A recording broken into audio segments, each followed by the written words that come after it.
What up, though, One Pride? This is the Roar of the Lions UK podcast, a podcast where One Pride goes worldwide. My name is Anthony Fitzpatrick. I'm joined this evening by Paul Walker, which can only mean one thing. Well, it does. It is our Monday regular show that Matt usually does. Yeah, you've got me today, so it's episode 422, and I've got a cracking title for today's show. It is paying homage to a Russell Crowe film. It was a remake that he did about a cattle rancher in the lawless West where he has to escort a bank robber to a train to take him to jail. Yes, this is episode 422. The 310 to Manchester is cancelled. Paul, how are you doing this week? Oh, God. What was that, 5 seconds before your knee slipped into college pod mode? Yes. Honestly, I'm surprised you lasted that long, mate. I'm good, Ant. Busy Monday, but we're here now to talk Lions football.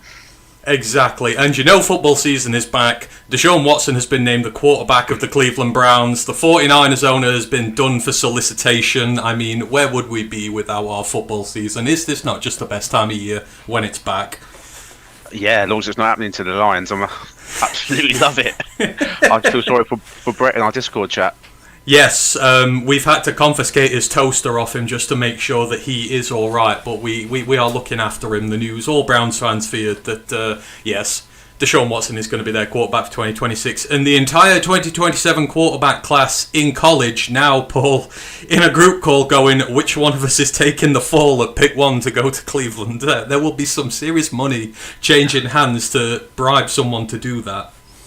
Well, they're all going to be finding extra years of eligibility from somewhere, aren't they? So, how many years have I got? A fifth year? Am I a true junior? Oh, good, I'm a true junior. I've still got one more year. I can avoid them. I've played 7 years of college football, but, you know, I fancy an 8. I just go to the NCAA. Can I have an extra year just so I don't play for Cleveland? That might wash in a court somewhere. Like, a judge might take sympathy on you, so... I don't even think you need to go to a court, mate. I think even the NCAA will go, yeah, fair point. Anywho, hope everybody is alright. Yes, it's me leading today's pod. Unfortunately, our grand leader, Matthew, is dealing with a bit of the food poisoning at the moment, so he is up and resting, ready for the season, so hopefully he is better soon. So you've got me and Paul this evening, and he has already been forewarned that when I do these shows, it's a little bit mad, but he's just as mad as me, so that is all good. Hope everyone is well this evening. See, Mile Marker is in the chat. Lisa is in the building as well. Colton Wood is in the chat. Hope you are all doing well. We are here to discuss week 2 of the Detroit Lions preseason, the game against the Washington Commodores, and to take a look at the roster and how it's shaping up. We are just 6 days away from roster cutdowns. It doesn't seem that it goes really quickly, the first game of preseason, and then just like that, Paul, roster cutdowns is happening, and you know, we're nearly at the end now. It's nearly time for the NFL season. How are you feeling after 2 weeks of the preseason and what you've seen so far? Are we feeling confident? Are we a little nervous? How are we feeling? Every year, I go through the same process. I start off very, very. I'm not sure how this feels, and then a couple of preseason games, a couple of flash plays from players I wasn't expecting from, and all of a sudden, we're going to be picking at number 32. There you go. That's it. We love the confidence there. Super Bowl winners, isn't it? So, yeah. So what we kind of going to do, we're going to go over some injury news and bits, because unfortunately after every game it happens. And then we're going to go through the team position by position. And we're going to start grading them based on how confident we are in the room. Because we're pretty much at the end now. The rosters are pretty much locked at this point. When you get to preseason game 3, it's kind of just a formality. And we're going to give a grade on how confident we are that we're going to predict who's going to be on the 53 per position group and see how we're feeling, see if there's any opposition in opinion here, and just see where we're at. And of course, you guys, if you've got any thoughts, any feelings, anyone who's going to make the roster, anyone you think is in danger, let us know. Any questions you've got, ask them as the show goes on. I'll just get the housekeeping quickly out the way. Obviously, if you want in on our Discord, let us know. We will fire you across a link for that. It's starting to be a hive of activity now. The season's coming up.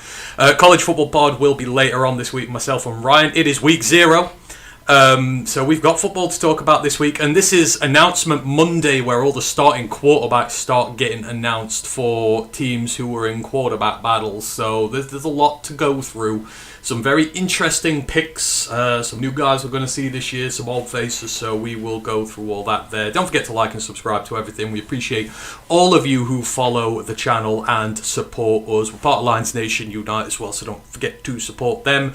We're monetized, all that good sort of stuff. You want to help us that way, great. But of course, you know, we just love having you all in the building talking football first and foremost. And we've got the feedback form and everything in there. You know the drill with it all. So with that out of the way, we're just going to get quickly into the news. And as me and Paul were just talking about before we got on here, given that it's 6 days away from roster cuts and there's a lot going on, there's not been a lot of news coming out from Lions this week. It's been very tight-lipped since the game happened, and we didn't actually have anything to talk about until about 20 minutes ago when the Lions signed running back Roy Dell Williams, formerly of Florida State and Alabama. Hasn't really played consistent football since 2023, so 20 minutes ago we didn't really have anything to talk about. Now, Paul, we still don't really have anything to talk about. No, welcome Roydell in Detroit for a week, then enjoy the job line. Yeah, exactly. Injuries, etc., which we're going to go through in a minute, have necessitated this move, but I don't think any of us are really expecting anything from him. There was a lot of... At one point, I remember, as an Alabama prospect, there was a lot of excitement over him. When he went to Florida State, we thought, oh, this guy's going to pop big time, and it just never worked for him for whatever reason. But he's got a week. Yeah, his last year at Bama was really good, but then, as every player at FSU does, just falls flat on their ass. And the first joke made about FSU tonight was not by me. So if you're listening, Ash, you know I'm not the one bullying you this evening. So yeah. You know, just saying, like. Sadly for Ash, it wasn't a joke. Oh, we love this. I can't wait. He's hopefully coming on the show later. He finishes work in about 22 minutes, and he is going to rush home very quickly so he can get abused by the pair of us. So, you know, hopefully we'll see him in a little bit to chat about this. So there might be a time in the future where Oregon are shit, so I expect to get it all back then. You'll better be good this year because I've predicted you to win the Natty, so don't make me look stupid. Which is done today as well. Oh, look, we got the Ducks on. There we go. Absolutely, love that. I don't have any lights on in here. It's just this luminous in the room. I love the luminous. They've got the luminous unis. They're awesome. They should wear them more. But one of the better uniform teams. Not gonna lie, but that is a nice. But it's a sweater. Why are you wearing a sweater? Like I'm quite cool in here, mate.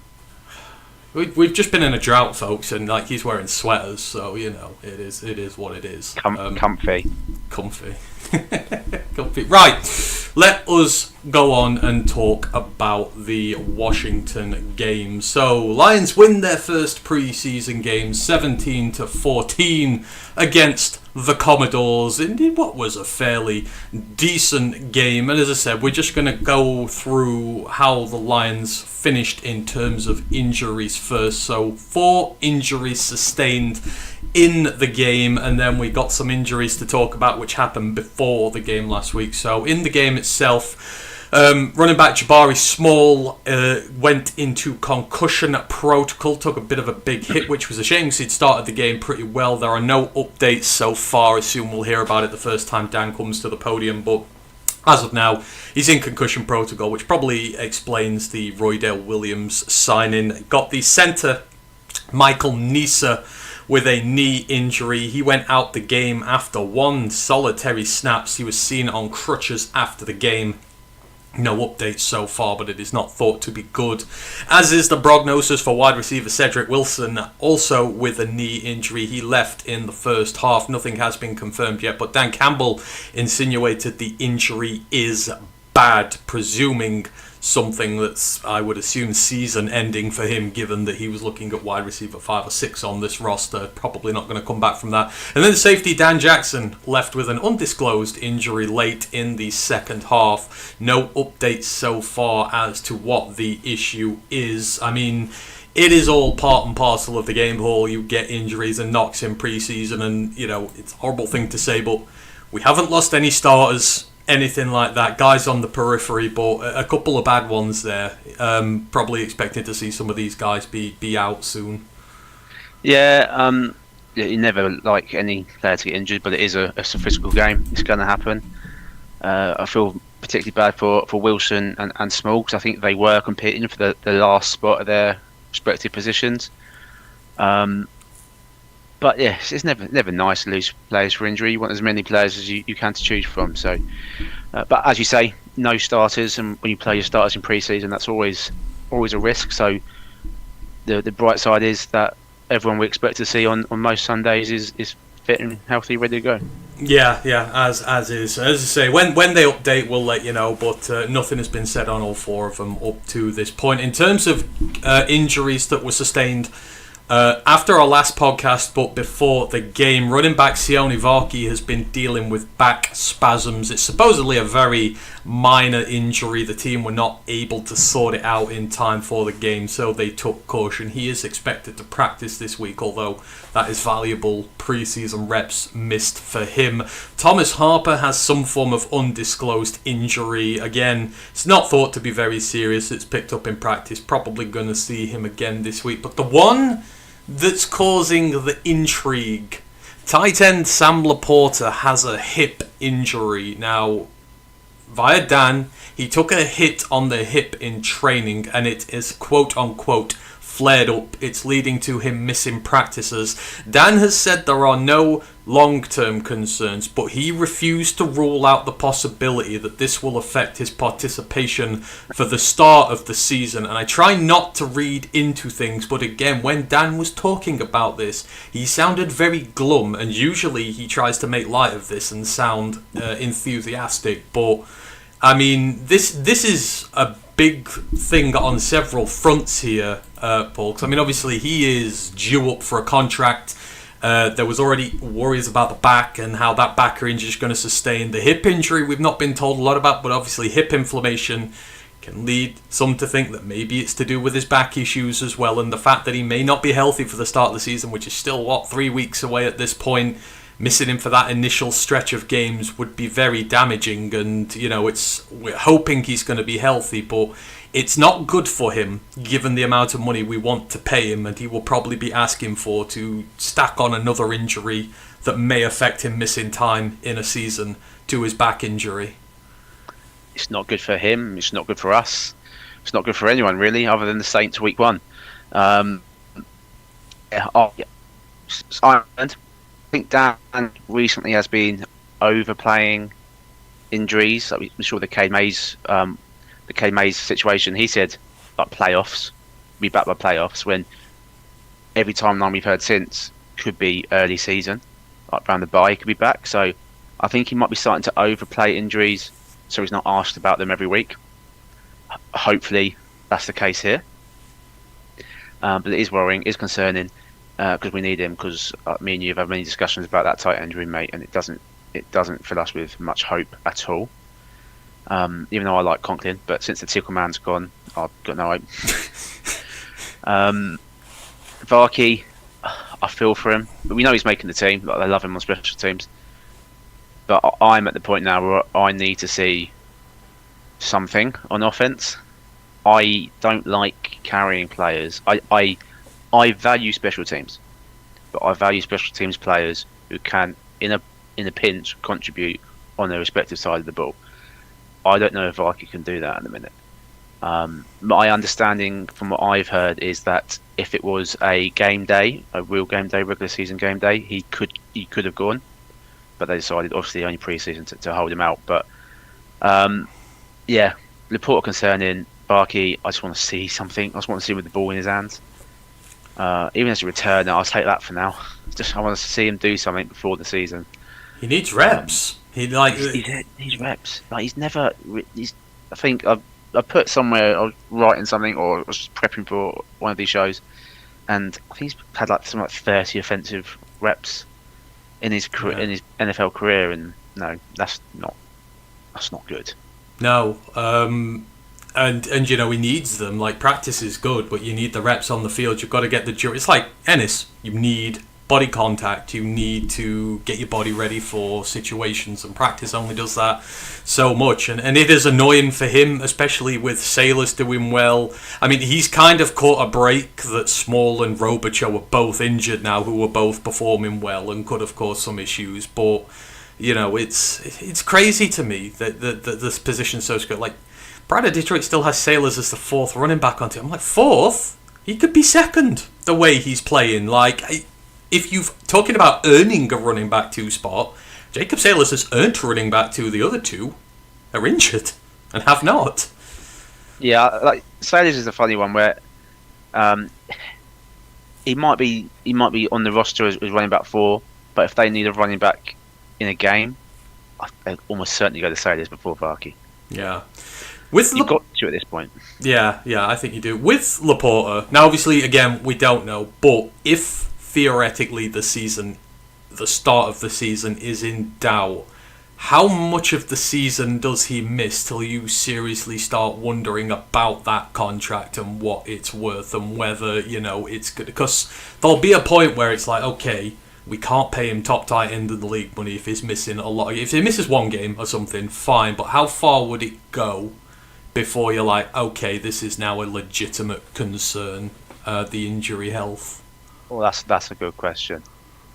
So for me, it's if he's put on IR, he'll make the initial roster. Then if he's then put on IR, I would then start to have concerns, because that means he's missing 4 weeks at least. Well, I'll be almost more worried if they don't put him on IR, but he just keeps carrying it, and I'm really unsure on this one, because it's strange, because obviously we're going to be up against the cap anyway. Like, we paid a lot of our players, and rightly so, they've deserved it. He always felt like the odd one out to me, even though he's vitally important to this offense. I just don't know if we can pay him top tight end money anyway. So, missing half of last season, beginning of this season potentially. I don't want to catastrophise, but I don't think it's looking good for Sam. No, obviously it's just a theoretical at this point. We don't know. He might be all right for them, but again, you can tell a lot with tone from Dan and his interest, and you can. And when he says the start is in doubt, then it's like, okay, we'll see. But obviously we'll have answers to this. But yeah, Harper, Varkey, and Laporta both all got knocks there, but as I say, first 2 hopefully not too bad. In terms of the existing ones already, obviously still Isaiah Pacheco, Cade Mays, Ben Barch, Giovanni Manu, Peyton Turner, Jimmy Rolder, and both safeties Kirby Joseph and Brian Branch. That leads up all the injuries in there thus far. Stitching down the rabbit hole goes, Jackson went out early due to injury last year as well. Yeah, for Dan, that's not good for Dan either, is it? I know we didn't really talk about him, but obviously missed all last year as a 7th round rookie. It's hard enough to make the roster as a 7th round rookie anyhow, let alone miss your first season and then more injuries there. We don't know what it is yet, but again, it's just really tough for these guys. It just makes an impossible situation even harder. Yeah, I quite like Jackson coming out of Georgia last year, but he got that injury. And then, honestly, the pre-season games that I've watched, you can tell he hasn't played football in the year. He looks rusty. He looks out of touch. He frankly hasn't played very well. So I feel for him, because there's another one that needs reps and needs time. Yeah, he does indeed. Right, we'll move it on to the game in earnest. So the Lions win 17-13 against the Commanders. Commanders took the lead on the first play of the game. Joshua Dobbs was strip-sacked by our old friend Amik Robertson, and it was one of those where the ball fumbled forever and ever and ever and got kicked into the end zone and was recovered by Joe Josephs. So touchdown on the first play of the game. There was an illegal formation penalty as well on the Lions, so just about the worst play possible. Dobbs then threw an interception as well, one of the worst interceptions you've ever seen, but then he did make up for it. Got a rushing touchdown, 50-yard rushing touchdown with about 7 minutes of the first quarter to play, and in doing so, Paul, the fun fact here, that 50-yard run was more than Jared Goff ran in the entirety of last season. I mean, it was fun to see. Good. It was fun to see a Lions quarterback rush like that, wasn't it? Like it's cool. It's like, my God, what the hell's he doing? Why is he leaving his pocket? Where are you going? It is a strange sight in Honolulu Blue, I'll be honest with you, to see any quarterback getting out of the point. Honestly, he did it last week, and I was like, what's this? Is this allowed? Yeah. Is this in the rules? But I'm glad he's rushed more than Goff has, because I don't want to see Goff running. No, we don't. Jared Goff had 46 rushing yards last year. Dobbs had 50 on one play. That was the scoring for the first half. In third quarter, Washington Reed took the lead with a Stevens 27-yard field goal, but then the Lions, with the third quarter just about to expire, took the lead with Travion Williams, the guy who just signed last week, had himself a decent game with a rush up the middle for 1 yard. Washington reduced it to a 1-point game with a Stevens field goal from 32 yards, but then Jake Bates was able to ice this thing up with about 2 minutes 20 to go. He hit one from 37 after having missed one from 55 earlier in the game, and the game was finished off by Eric Hunter getting the fumble recovery when Washington were trying to drive to win it, and the Lions win by 4. I mean, we're going to go position by position in a minute, but overall thoughts about the game, were you happy with what you saw? Were you a little disappointed? I mean, what were your sort of high-level takes from this one? The best way I can phrase it is that everyone I expect to see a reasonable amount of game time in the regular season played well. The people fighting for roster positions have mixed days. Is the best way I can put it. Like some of the offensive line, like Colby Sawzell had a shocker. Oh, he's done. He's done. He's absolutely done. Absolutely done. McLaughlin struggled.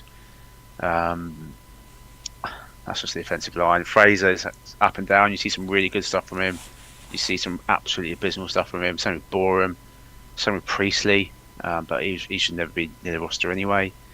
And that's just the offensive line. But defensively is where I want to get to, because I'm so impressed with this. I'm really excited about this defense. Even in the preseason, when normally running very vanilla defenses, vanilla play schemes, or the amount of stunts and slants and DB blitzes we're seeing up front is something that really excites me. The whole defense just seems more aggressive, more attacking, and that's what I like to see in my defense. So it looks like Kelvin Shepherd's had a sit down, done some self scouting, and has revolutionised this defense so far. Anyway, it's pre-season, early, but I'm very happy with what I saw. They only gave up 2 field goals all game. Yeah, I think kudos to Washington. They pulled Jaden Daniels very quickly in this one, because his first play, he just got absolutely slam bang walloped by DJ Wareham, and they're like, okay, yeah, we've seen enough of this. We're done. It's not happening. I think they were wise to remove him when they did. Like you said, the pressure was crazy.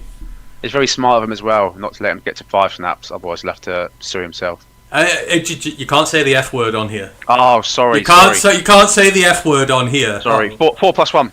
Oh, god damn it, there's a knock on the door. Why is it a guy with a briefcase? Sorry folks, I think we're about to get shut down. Okay, so... I said Fife, as in the banana company. Oh, the place in Scotland, East Fife. That was probably more of a relevant reference. East 54445. That's the... you could just do a tongue twister. We do a tongue twister. Off the rails already, mate.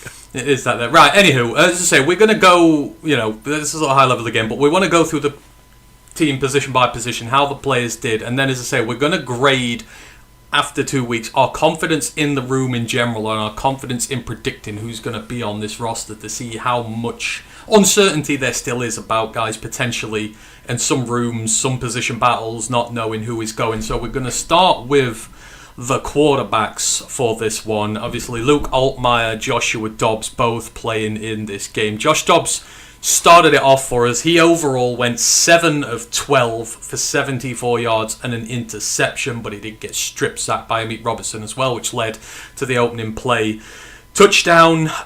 Luke Altmaier came in, went 9 for 13 for 86 yards. He did get sacked 3 times on his first drive. It was a little bit of a welcome to the moment for him, but obviously quarterbacks, we saw the good and bad of Joshua Dobbs. Like, the thing with backup quarterbacks, Paul, is you are either going to get a pocket passer who is an okay passer. He's not going to be a great passer, otherwise he wouldn't be a backup. or you're going to get a rushing quarterback who can't really throw, hence why he's also a backup. And we've kind of got one of each, but we saw the good and bad from Dobbs. We saw the poise of Altmaier, but maybe the more limited side of his game. What did you make of the two quarterbacks' performance overall against Washington? I was more confident in Altmaier. He's seemed to just have that bit more poise. But maybe it's because he doesn't have as much rushing ability as Dobbs, so he's not looking to escape as much. But I was more happy with Altmaier, especially playing behind what at times was a shocking offensive line in terms of pass protection. Like the strip sack on Dobbs, I can put that down to the pre-season miscommunications, all that stuff. The interception was just abysmal. A player of his experience should not be throwing that interception. But overall, I'm relatively happy to be able to choose from an experienced vet who's got some legs, got some meaningful snaps under his belt, and a rookie, albeit undrafted, who has got some upside. So I feel the most confident I think I have in a long time about our QB2 situation. I'm not sure what your thoughts are, mate.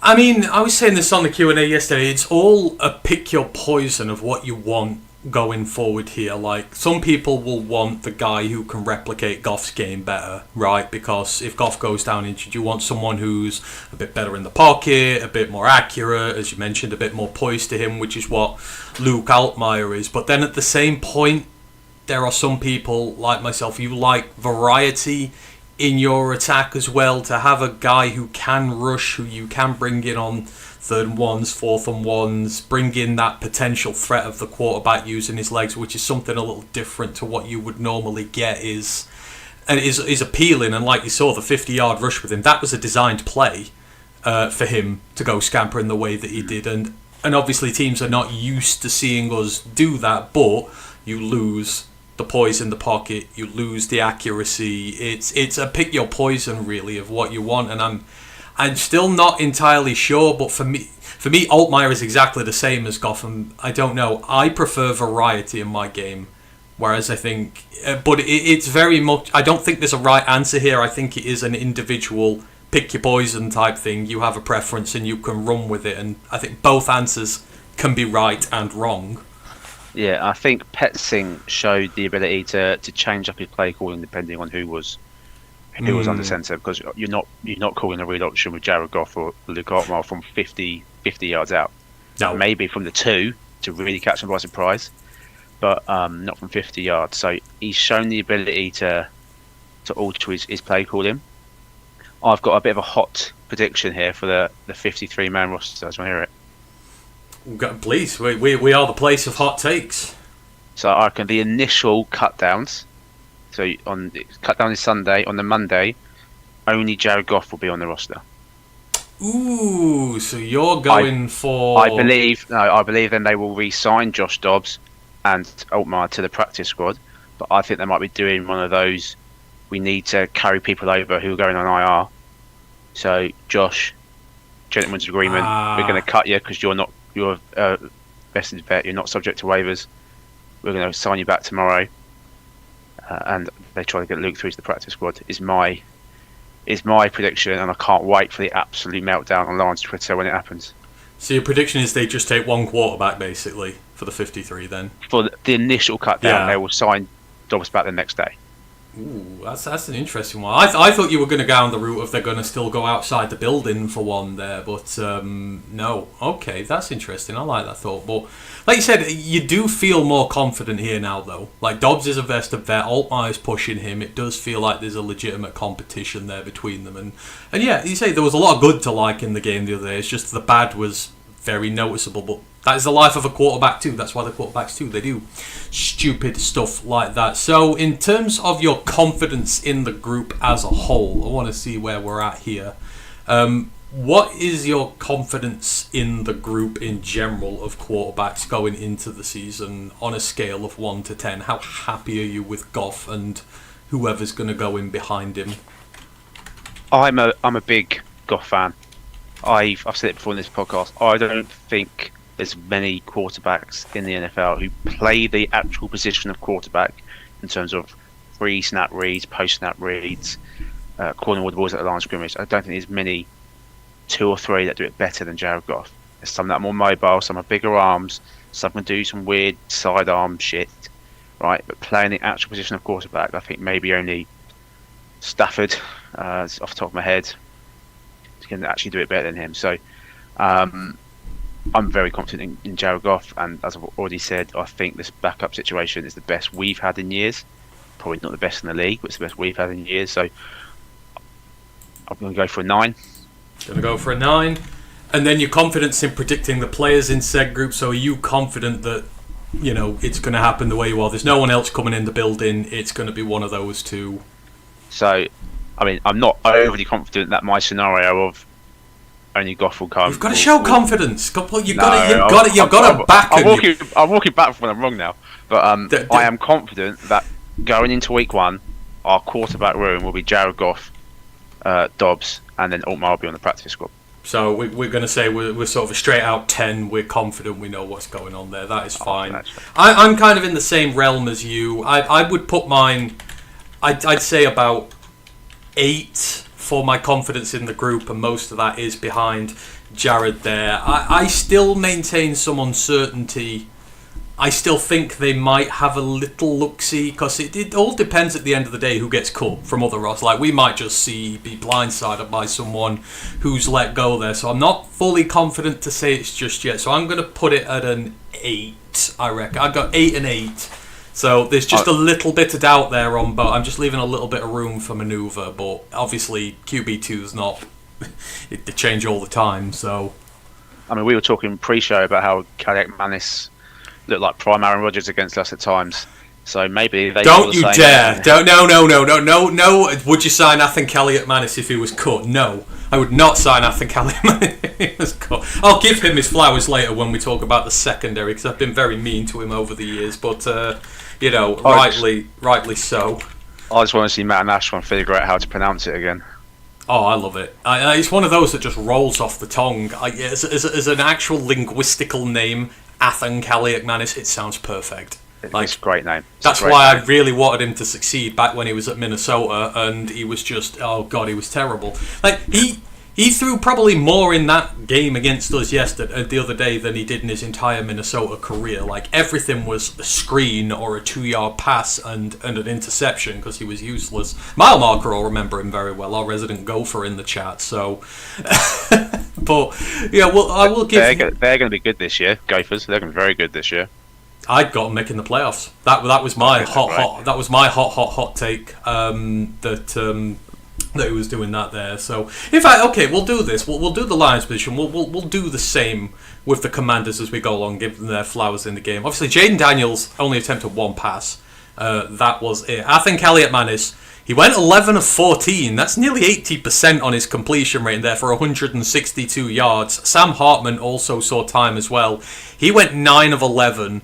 That's 82% completion for 67 yards. No turnovers for them there. I mean, obviously Jaden Daniels is the number 1 there, but I mean, 2 very healthy performances from the Washington quarterbacks. Incredibly efficient, been at the 80% mark, considering both where they've come from and that. But Elliott Manis made some big downfield plays. Like, I don't know what their battle is there, but it was pretty decent showing from their quarterbacks. Yeah, I was pretty impressed, especially with Kadek Manis. He showed something that I never saw at Rutgers. I never really watched him at Minnesota, but when he was at Rutgers, you didn't miss anything. No, I can gather that. But he had like an okay arm, and he had 2 like 7-foot receivers to throw at, and he would just launch up to them every week. But he showed movement in the pocket and laser of an arm as well a couple of times. So I was impressed with him. Whether it's just a 1-game thing or not, I don't know. I haven't obviously tuned into any Commodores coverage over the last few weeks. But that's the one thing that stood for him. He's played pro style his career, so it helps when you're under center and you can do that. So, you know, the technical stuff you can do all right. So you kind of saw that with him there. You're like, yeah, he's used to playing this system. Yeah. But yeah, I think it was a decent day out for Washington's quarterbacks. So let's move on to the running back rooms, and this is where it starts to get interesting. One of the areas we were really concerned about coming into the preseason and maybe have been pleasantly surprised. Lions, great game rushing for them eventually. 35 total carries for 169 yards, going at just a smidge under 5 yards per carry, 2 rushing touchdowns and 1 fumble. Raheem Blackshear had the most carries, 11 carries for 29 yards at 2.6 yards per carry, but he was asked to run into a lot of stacked boxes. And he got 48 yards after contact, which is crazy given he only got 29 yards altogether, which just shows you how well. 5 missed tackles forced in the game. Like, he's slippery, he's elusive, he did something with absolutely nothing. Dobbs, quarterback, had 2 rushes for 53 yards, although one was the 50-yard carry for a tutty. Jacob Saylors continued his run of good form, 6 carries for 32 yards, going just over 5 yards per carry. Altmaier had 3 rushes for 3 yards, doesn't really rush. Jabari Small, before his concussion, 3 carries for 16 yards at 5.3 yards per carry. And then Travion Williams, 10 carries, second most on the team for the day, 36 yards, most of all the running backs, 3.6 yards a carry, and the eventual winning touchdown when all was said and done. I mean, for a group we were concerned about coming into camp, because obviously Pacheco got hurt, which is not ideal. Varkey has been dealing with injuries all summer and has just not played a lot of football, and Jameer Gibbs is going to be the undisputed running back 1, and we need to create a room behind him. But this for me has been one of the surprise good things during camp. There are a lot of guys, we're not even counting Kai Robichaux who's hurt here, but Sailors, Trevion Henderson, who's just come off the street. Again, even Raheem Blackshear, the numbers are not good, but when you've got double the yards after contact than the yards altogether, it kind of shows what you're working with. This is a group that is really impressing, and for me, it's going to be really tough to let some of these guys go when all is said and done. Blackshear's played in the NFL. Sailors has played for us. He's been a returner. I don't know. What did you make of the running backs' performances? Pleasantly surprised after these last 2 games. As I was on the same boat as you, I was unsure about it. It felt like we had a lot of journeymen, or like you obviously said with UFL, like the bit part backs, that can't really contribute that much. But I've been proven wrong, and it fills me with confidence. Not necessarily in them as players, and don't get me wrong, that they played well, but in our running game in general, because obviously they're nothing without the offensive line, and every back that's played behind what has been on the day the starting offensive line has looked good. Small and Sailors this week both running at 5s behind the starting offensive line, and that just fills me with confidence, because if you can get Gibbs up to that second level in the regular season, and he's gone. So I'm excited about our running game. Petzing had a good running game in Arizona, even behind their frankly poor offensive line. Mainly due to injuries, but it was poor. So I'm confident in the running game in general. My only concerns, if you like, are what's Pacheco's injury, what's Varkey's status going to be, is he going to carry the ball at all? But a lot of them have been mitigated by the likes of Sailors. And I know Small got injured, or concussion protocol, but he looked good. Blackshear looked good. Williams came off the street, had like 1 practice, and then looked good. It's overall very, very optimistic about the room.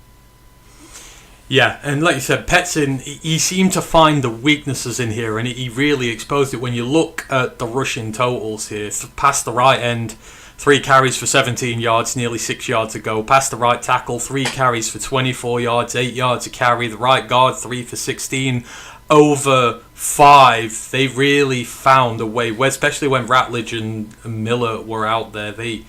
We sometimes accuse them of being really stubborn and running up areas where they're not getting much, but he really did. He was like, okay, the right-hand side of the line is working. Let's go nuts and let's target that and use that and just keep showing them different. That's what I really appreciated about him, that he just didn't try and run it up the gut like, this is what we're about, we'll do it regardless, and nothing's going to change my mind about it. Yeah, and fair play to Sailors and the others as well, but mainly Sailors is the one I noticed it with. He ran with great patience and good vision, and there was always going to be a cutback lane open towards that right hand side, because Ratledge and Miller were doing work, and Scruggs frankly had a good day in the run game. So even if a run was called to the left, he was just so quick to cut it to the right and find the gap and make 5, 6, 7 yards. Yeah, I thought they're doing just everything they can, aren't they? They're practicing well, they're playing well in the games. I'm with you, Sailors. The vision and the patience has just been so good, because for guys who don't have breakneck speed and guys who don't have that, which is what's stopping them from being running back one, that is where they get their yardage. Follow your blocks right, maximise the yards before the tackle, and then try and get a bit afterwards, and that's where you get your big chunk plays, and that's what he's doing perfectly.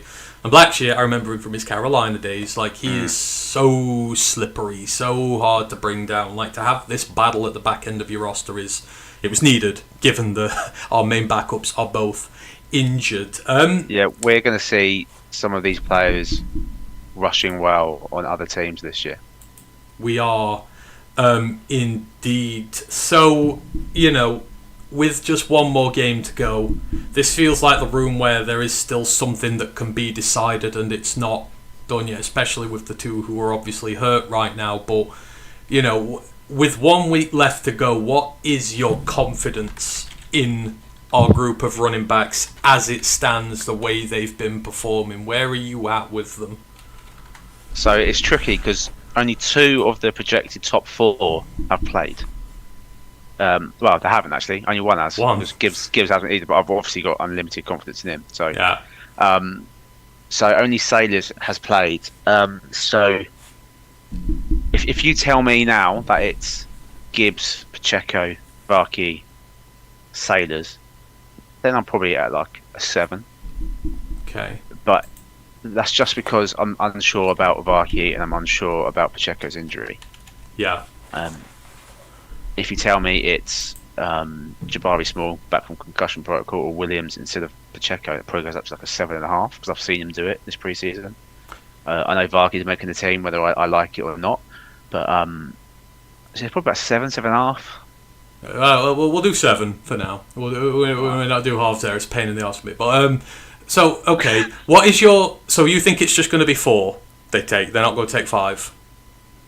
No, I think I'll take 4. There's going to be. Okay. We'll get to it later. There's another position group which is absolutely chocked with talent. Okay, fair enough. So, okay, your confidence in the group is about 7 thus far. What's your confidence in predicting the players they're going to take? You've just said the 4 there. Are you quite certain they're going to be the 4? So, assuming Pacheco is healthy enough, then yes, I am like a 10 out of 10 confident that would be the 4. Okay. All right. And I think that's the 4 they want to take. So it all depends on Pacheco's injury. Wouldn't be surprised, again, similar to quarterback, if Pacheco's injury does need to be managed a bit longer term, whether he's carried over originally on the 53, then maybe sent to IR, and then Williams or Small is signed after, because they're not going to get someone straight away, unlikely. But yeah, I think that's the 4 they want to take, and I'm confident in that. See, this is where I'm going to make my first slightly hot takey thing here. My confidence in and this is nothing to do with Jahmyr Gibbs. Running back is a very volatile position, which is more than any affected by injury and the ability to go with it. This is the confidence in the group in general. My confidence in this group, because I know what the Lions are going to do, not what I do, is at a 5. Because I know they're going to take Pacheco and Varkey, and my honest opinion, Pacheco definitely doesn't deserve it because he's not been here. He's not played for this team. He's got an injury history and he's carrying a pretty nasty injury right now. He has absolutely no right to claim running back 2 on this team. And Varkey has not played much. He is a great special teamer, but as you have said, and as I have said a lot, I hate special teamers with no upside to their respective positions. He was a safety. We've struggled for injuries. He's had no effect on that room whatsoever, and he's a running back, and he's had no effect on that room whatsoever. And there has just been a plethora of guys who've come and taken that running back 3 spot off him. So the fact that they're going to take them 2 as 2 and 3 does not fill me with any sort of confidence that we've got a good rotation behind Gibbs. And, I love Jahmyr's amazing, but it just takes one injury. And then, where are you at?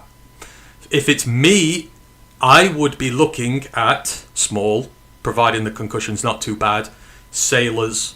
If you were to say to me you were going to take Sailors as running back 2 because he's earned it, if you were going to look at maybe someone like Jabari Small as running back 3 or 4, or Blackshear, to be honest, I would take Blackshear because he can return as well. The guys who've sort of been here fighting, who've been healthy and earned it, you've taken 2 of those and you ditch one of Vaki or Pacheco, probably Pacheco, then I would be more confident. But I know what the Lions are going to do. And that may be hot takey, but we can't have 2 peripherally injured players backing up your one superstar running back and feel confident in it, right? No, I don't think it's that hot takey at all.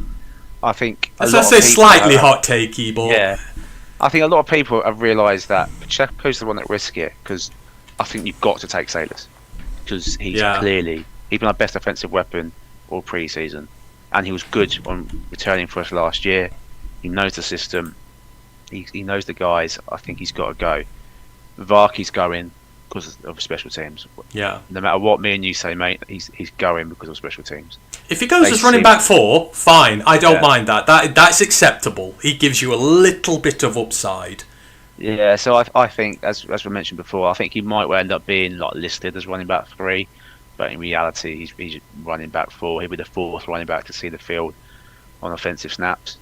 But yeah, Pacheco's the one at risk, because if he can't train this week and then can't play the final preseason game, then I would not take him. I would not pick him. I would consider to bring him back on the practice squad for some experience depth, but I wouldn't take him on the 53. So Carlton says, I wonder if Pacheco is in the 53, then goes on IR on day 2. Sort of one of those moves to make moves. Is that something you could kind of live with if they did that? Yeah, absolutely. And it's something I thought about earlier, actually. I think I could see him, because the likes of Williams, Jabari Small, Blackshear, they're not going to get claimed on day 1. Unlikely to get claimed on day 1. They're going to get claimed closer towards the season when running backs start going down. Yeah. So I think you can waive them, and then you can take Pacheco onto the 53, put him on IR, sign one of the others back on Monday. Oh, see, out because Carlton's also said Small, Williams, and Blackshear will be safe on practice squad and elevated. Blackshear's played in the NFL. Like, I don't know if he is safe entirely. Yeah, we're also not carrying 3 running backs on the practice squad. No. So I'd imagine it'll be Jabari Small. He was the one that was here first, probably the one I like best. Yeah. Just a bit of deduction there, whether it's right or wrong. I don't know. Williams did play very well the other day, but that's my feelings on it. I think they're just going to take Pacheco, assuming he's. Yeah, that's everything I've heard is that he should be back any time, but maybe that's wrong. But they're expecting him back soon, is what I've heard. So I expect them to take Pacheco. Carlton goes, are any of them vets and not subject to waivers? I can't imagine any of them are vets right now. How long's Blackshear been in the league?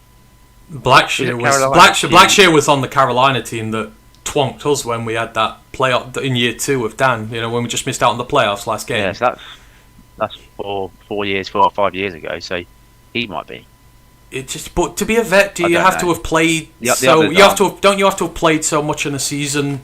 I think you have to have because you could be in the league for 5 years, but if you're just on a practice squad for 5 years, I don't know if you classify as veteran. I think you have to have played so much. Yeah, fair point. We'll ask Ash when he gets here. Ash will know that. Ash knows, like he's the font of all knowledge of things obscure like that, and we love him for it. So I think Blackshear would be the one who'd be closest. We just chat nonsense. Yeah, Jabari Small came up last year. He's not been in the league long, and Travion Williams has. Where was Travion Williams in college? A&M, wasn't he? He was. Oh, he's been in since about 2019 or something, hasn't he?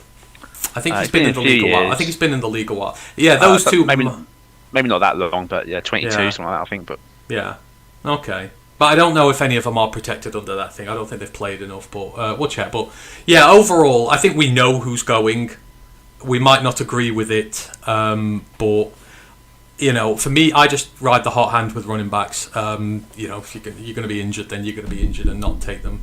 My hot take is I would drop Pacheco and I would take one of these kids who've earned it and just do it that way and, you know, go for it, whatever. But we will see. So that is the run backs for Washington, because we will give Washington their love as well. Their running game didn't really get going. Katron Allen, the former Penn State running back, had 10 carries for 30 yards. Outside of that, Craig Reynolds got folded in half like a deck chair by Avonte Maddox, which I think knocked him out of the game. He had 2 carries for 2 yards. And then my favourite road runner, Robert Henry Jr., 4 carries for -3 yards, bless him. I love him, but they didn't really get much protection from their line to do much. But Katron Allen showed some good spurts, the leading rusher in Penn State history, I think, now. He takes Saquon Oy's second, but I think he's going to be a good pick for them in the long run. They got some hard yardage. I like all those players. Their offensive line, specifically after their starters sat, was absolutely dreadful. Yeah. No, it wasn't. I'm going to take the view that our defensive line was just incredible. Yeah, we were amazing. I love it. There we go. That is where we're at there. So, Carlton goes, looks like Travion Williams is a vested vet, but Blackshear isn't. Okay, that's fine. Maybe they'll do it with Travion Williams then. Who knows? But he's not been here that long. Moving on to the receivers. 16 catches for 160 yards for the Lions in this game. We will break it down into tight ends and wide receivers, but just in terms of receptions on the day, Jackson Meeks, the outright winner, 4 receptions on 5 targets for 33 yards, and I will be damned if people are going to tell me that drop was on him. That pass was fucking atrocious and pinged it in from about 5 yards away. No way he could catch that. Cedric Wilson Jr. before his injury went 2 of 2 for 21 yards. Tom Kennedy had a catch for 10. Malik Cunningham, remember him, y'all? A catch for 16 yards. Travion Williams had 1 for 24. Tyler Conklin, tight end, had 2 for 21. Lucky Jackson had 2 for 15. Brock Wright had 1 for 3. Dominic Lovett had 1 for 6. And Tay Martin had 1 for 11. I mean, we talk receivers first. Obviously, Cedric Wilson Jr. is probably done now, which is a big shame for him. But catches for Kennedy, Cunningham, Lucky Jackson with a couple. Tay Martin had 1. Dominic Lovett had 1. But this game might be remembered more for the receivers who blocked rather than the receivers who caught, and especially going for those later positions. That seems to have been the theme of the day. It's not the pass catching, it's the blocking that had the impact in this game. Yeah, Tay Martin's block for the Dobbs touchdown was really good, really impressive. It was really good to see. And I know Dan and Co absolutely love him, and he's, especially now Wilson's injury, seems to be in pole position for receiver 5, or 6. Sorry, numbers 5 or 6, whatever one. But overall, it's a room that I don't have a great deal of confidence in. The depth, starters, love JMO. Saint is obviously fucking goated. Tesla's on the up. I believe in Tesla. People have overhyped him. I think we talked about it last weekend. People have overhyped him to all of a sudden, because he made some great catches. He was fucking prime Megatron all of a sudden. Like, we're talking about a bloke who's only played receiver for like 2 years. So let's pump the brakes on him a bit. He'll get there. I have faith that he'll get there. But let's pump the brakes on him. Dorch is Dorch. He's a good sort of mid-level NFL player, but the rest, I have some serious questions about their ability to catch the ball, frankly. You saw Tay Martin, who looks like he might weight the roster. He seemed to pull out of one over the middle of the field. It wasn't a great throw from Dobbs, don't get me wrong, but he seemed to pull out of one, and then I think it was one, I don't know if it was Dobbs again or Meyer, where it hit his hands in stride. It was a fine throw, and he just dropped it. So and he's potentially making the roster mainly for special teams. We won't, touch words, we wouldn't see him much on game day anyway. But I do have my concerns offensively about the depth in this room. I mean, that Tay Martin block is something that Dan Campbell would take a bottle of Johnson & Johnson into a bathroom and have a fun 5 minutes watching that tape on repeat, wouldn't he? That's the kind of thing that would like get him very excited. Like, it was fun. And to me, there is nothing better than perimeter blocking for a receiver. I know it's unsexy, but it's what Puka did in his. That's why I loved Puka so much in the draft process. Like, he did the catching, and they don't do much there, but the perimeter blocking is so good. There is nothing more sexual than a receiver who can block block on the perimeter, right, just killing some poor DB. Yeah, absolutely. I love it. It's one of the main things I look for when I'm scouting a wide receiver, mainly because I know full well if they can't do it, they're not going to end up in Detroit. No. But yeah, it's a really good block. It's going to be played in every meeting room in Allen Park for the next week. Yeah, it just reminded me. That's the stuff JMO does. That's bread and butter. That he's just so good at it, and there's just something about it. It's one of my favourite things, seeing that. But this is kind of the inverse of running back, right? Because running back we were unsure about, and as preseason has gone on, we've got more confident in. With receiver, I don't know about you, but a few weeks ago, with how some of these guys are doing, I was actually quite looking forward to this receiver battle in the depth camp, thinking we're going to produce something special here. And now expectations just tempered off a little bit, like you say. Obviously, some injuries haven't helped, and then a couple of the ones who have done well have kind of had elevated roles and not just taken advantage of it. And the QB play's not been that bad. No, like the weather in Cincy last week didn't help, but you heard on camp about how good this room's been. Like Dan himself said, it's the best room he's had since he's been here. And although I didn't fully buy into it, there was hype about Tesla before training camp, and there's part of my brain that was like, well, if that's right, if they're right about him, then fuck me, we're onto something here. And they weren't yet. Maybe they're just early. So yeah, my expectations outside of the top two. And Dortch, I think Dortch will be what I expect Dortch to be, like a Khalif replacement. He'll make some big plays for us, but he's not going to be a constant part of that rotation. Yeah, my expectations have been tempered a little bit.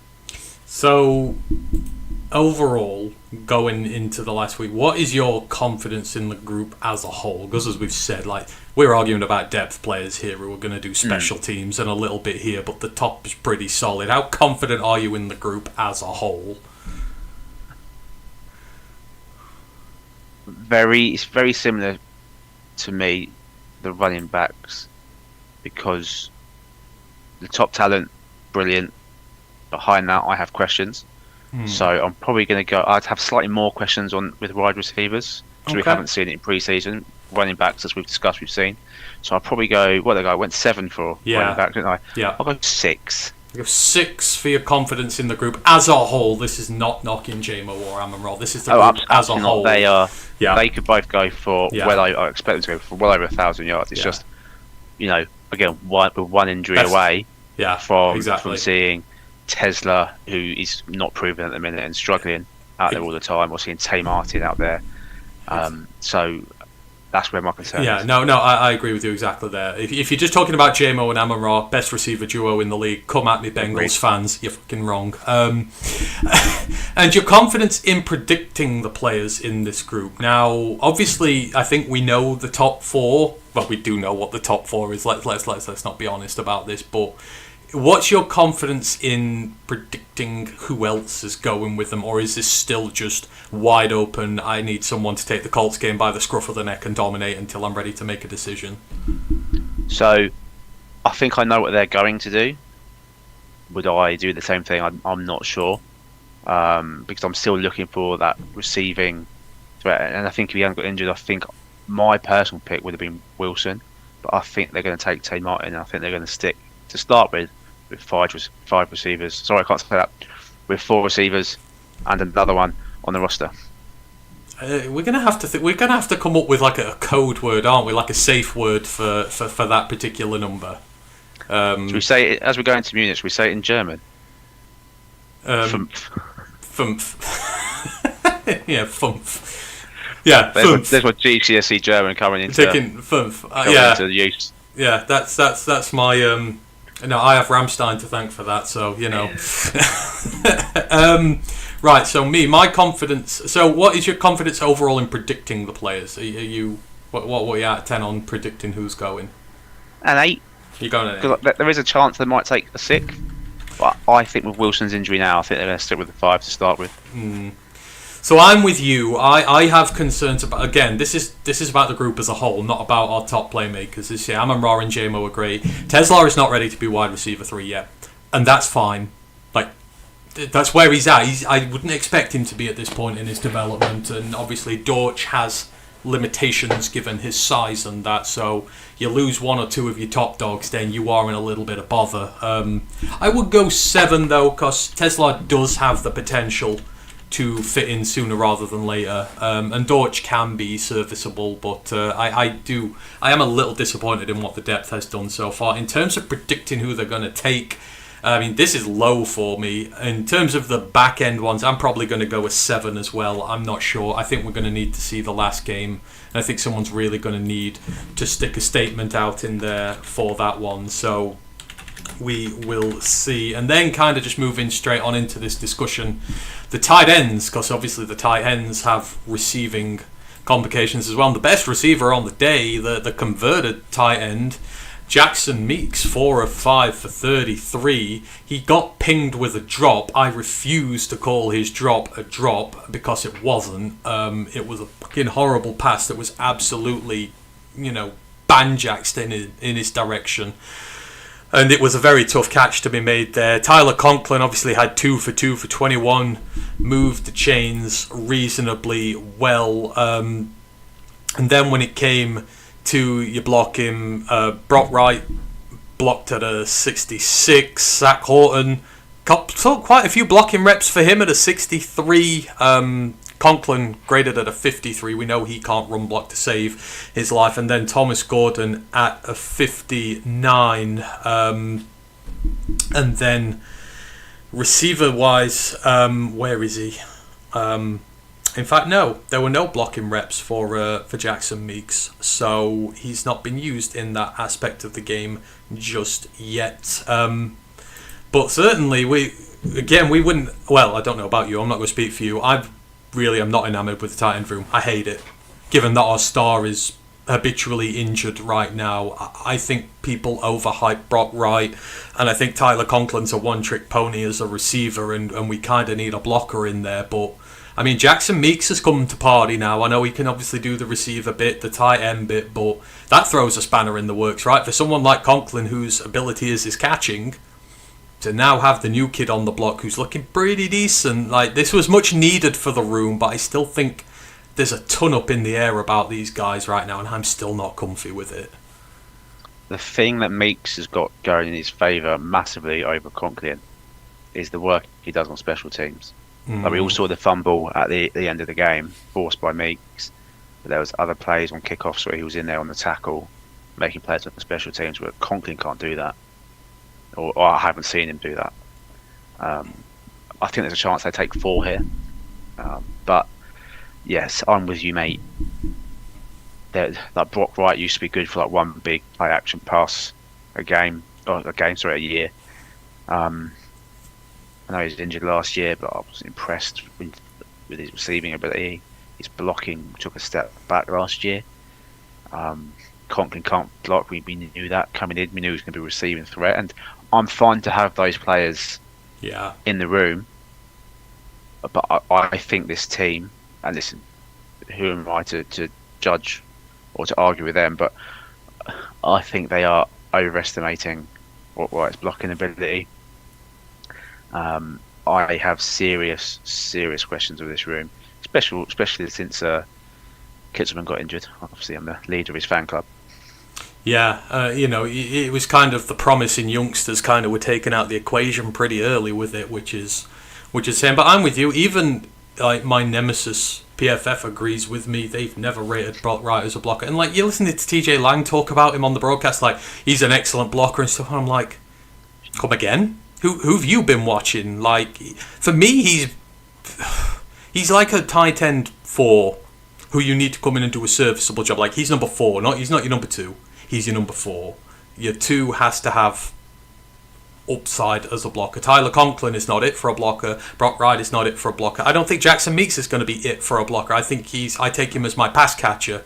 Like, he's quite a veritable mismatch. Again, he's taller as well, so you can do a lot of funky stuff with him, but I don't see no blocker, and for me it's now the most important position on the roster to fill, because we need 2 tight end sets to run the ball the way Petson wants to, and I just don't think we have that right now. Like, it was the receivers blocked well for this one, and the O-line blocked well for this one, but the tight ends, it's just, I don't know. I always feel like they are overhyped. It's the one position, tight end / fullback, but mainly tight end, that I would really be scouring the waivers for on next Monday, because I don't like this. I don't like this room. I like Meeks' upside. Conklin's got a lot of experience. He'll catch things that are thrown to him. We've had the Broadwhite discussion. Although everyone in Owen Park loves him, so that's the thing. Maybe it's just a down year. Maybe he'll be fine this year, but I'm not confident in this room. No, I know, and that's the same. That's just me here. But if your room was a healthy Laporta, let's say you take, Conklin as your second option, which is fine. You've got Jackson Meeks as your fourth option as the pass catcher. You just insert a proper blocking tight end 3 into that mix. All of a sudden, it's a pretty good room. But without that specialist blocker, it's just lacking a little something right now. And it means we can't play the 2 tight end sets as we want to, as efficiently as we can. So, for me, when it comes on... I mean, obviously the Jackson Meeks thing, that's great. They've really struggled to cross-train players, really. But they seem to have done it well with him. So... we get to confidence. What is your confidence in the group as a whole with them? So this is based on the fact that Petzing likes to run a lot of multiple tight end sets, as most of the NFL does these days, and the injury concerns about the Porter may have swayed this a little bit. But I am down at a 3 here, mate. And this is nothing on the Porter. I love Sam Laporta, great player. I have serious doubts about the depth behind him. I'm exactly the same. I'm at a 3. I love Sam, but this is talking about the depth as a whole. You can't go with Wright as your tight end 2, and Conklin doesn't offer enough. Going back to what you said, if you give me one good blocker in there, I'll probably bump that up all the way up to an 8 or something. Yeah, I would. I need to need one, because I know Sam Laporta can block to an adequate level, isn't it? It's not his strength of his game, but the other 3 cannot, in my eyes. Yeah. So just one more. That's why it's so low. It's the fit of the room with what the team wants to do. If this was a pass-heavy offense, like the Ravens, who just love to use their tight ends as pass catchers, I'd probably bump it up, because you've got 3 really good pass catchers in there. But it's not what the Lions do. So that's why it's down there for me. In terms of predicting who's going in said group, I mean... 3 or 4, we probably know who is going regardless. I feel like this is pretty much a 10 at this moment in time, unless they do different, but I would like to see someone else come in.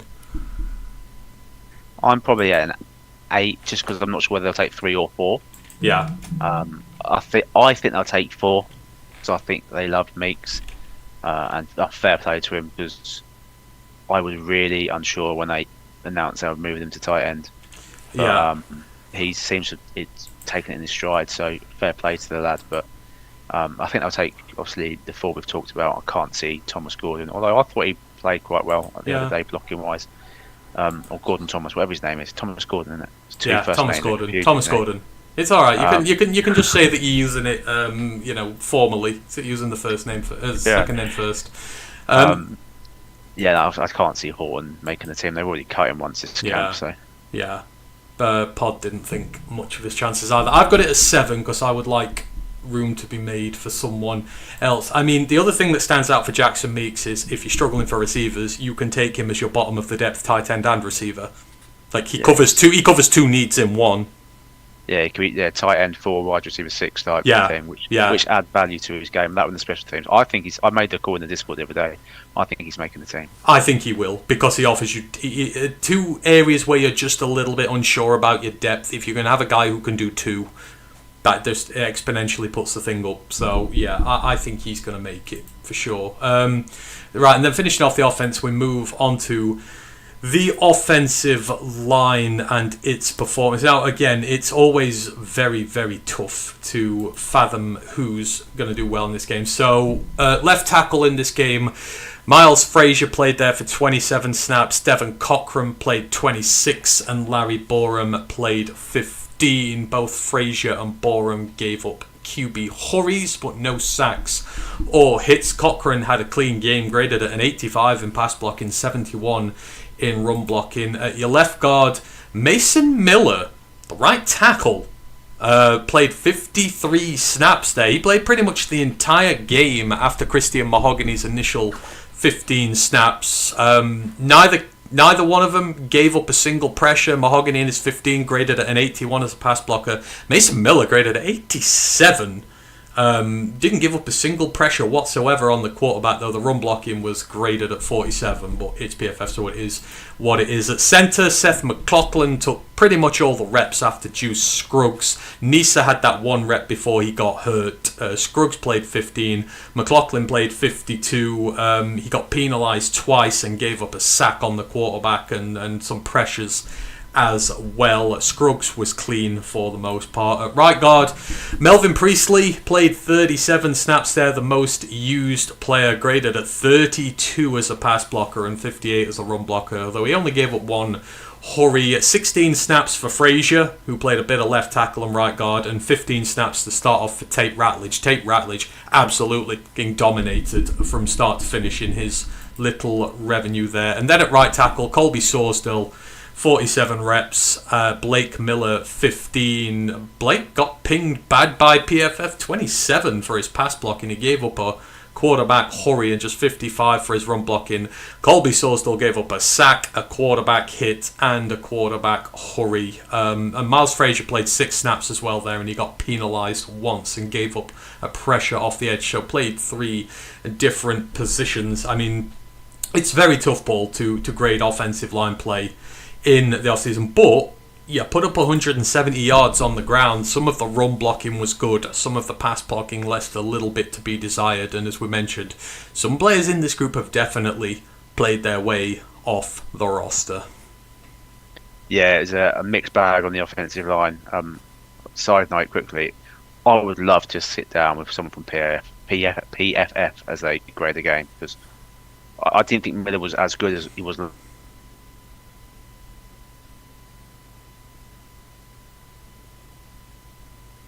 Uh-oh. Shit.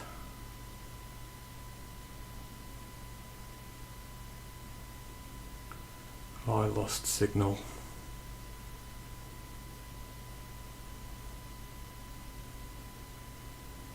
Paul, can you hear me?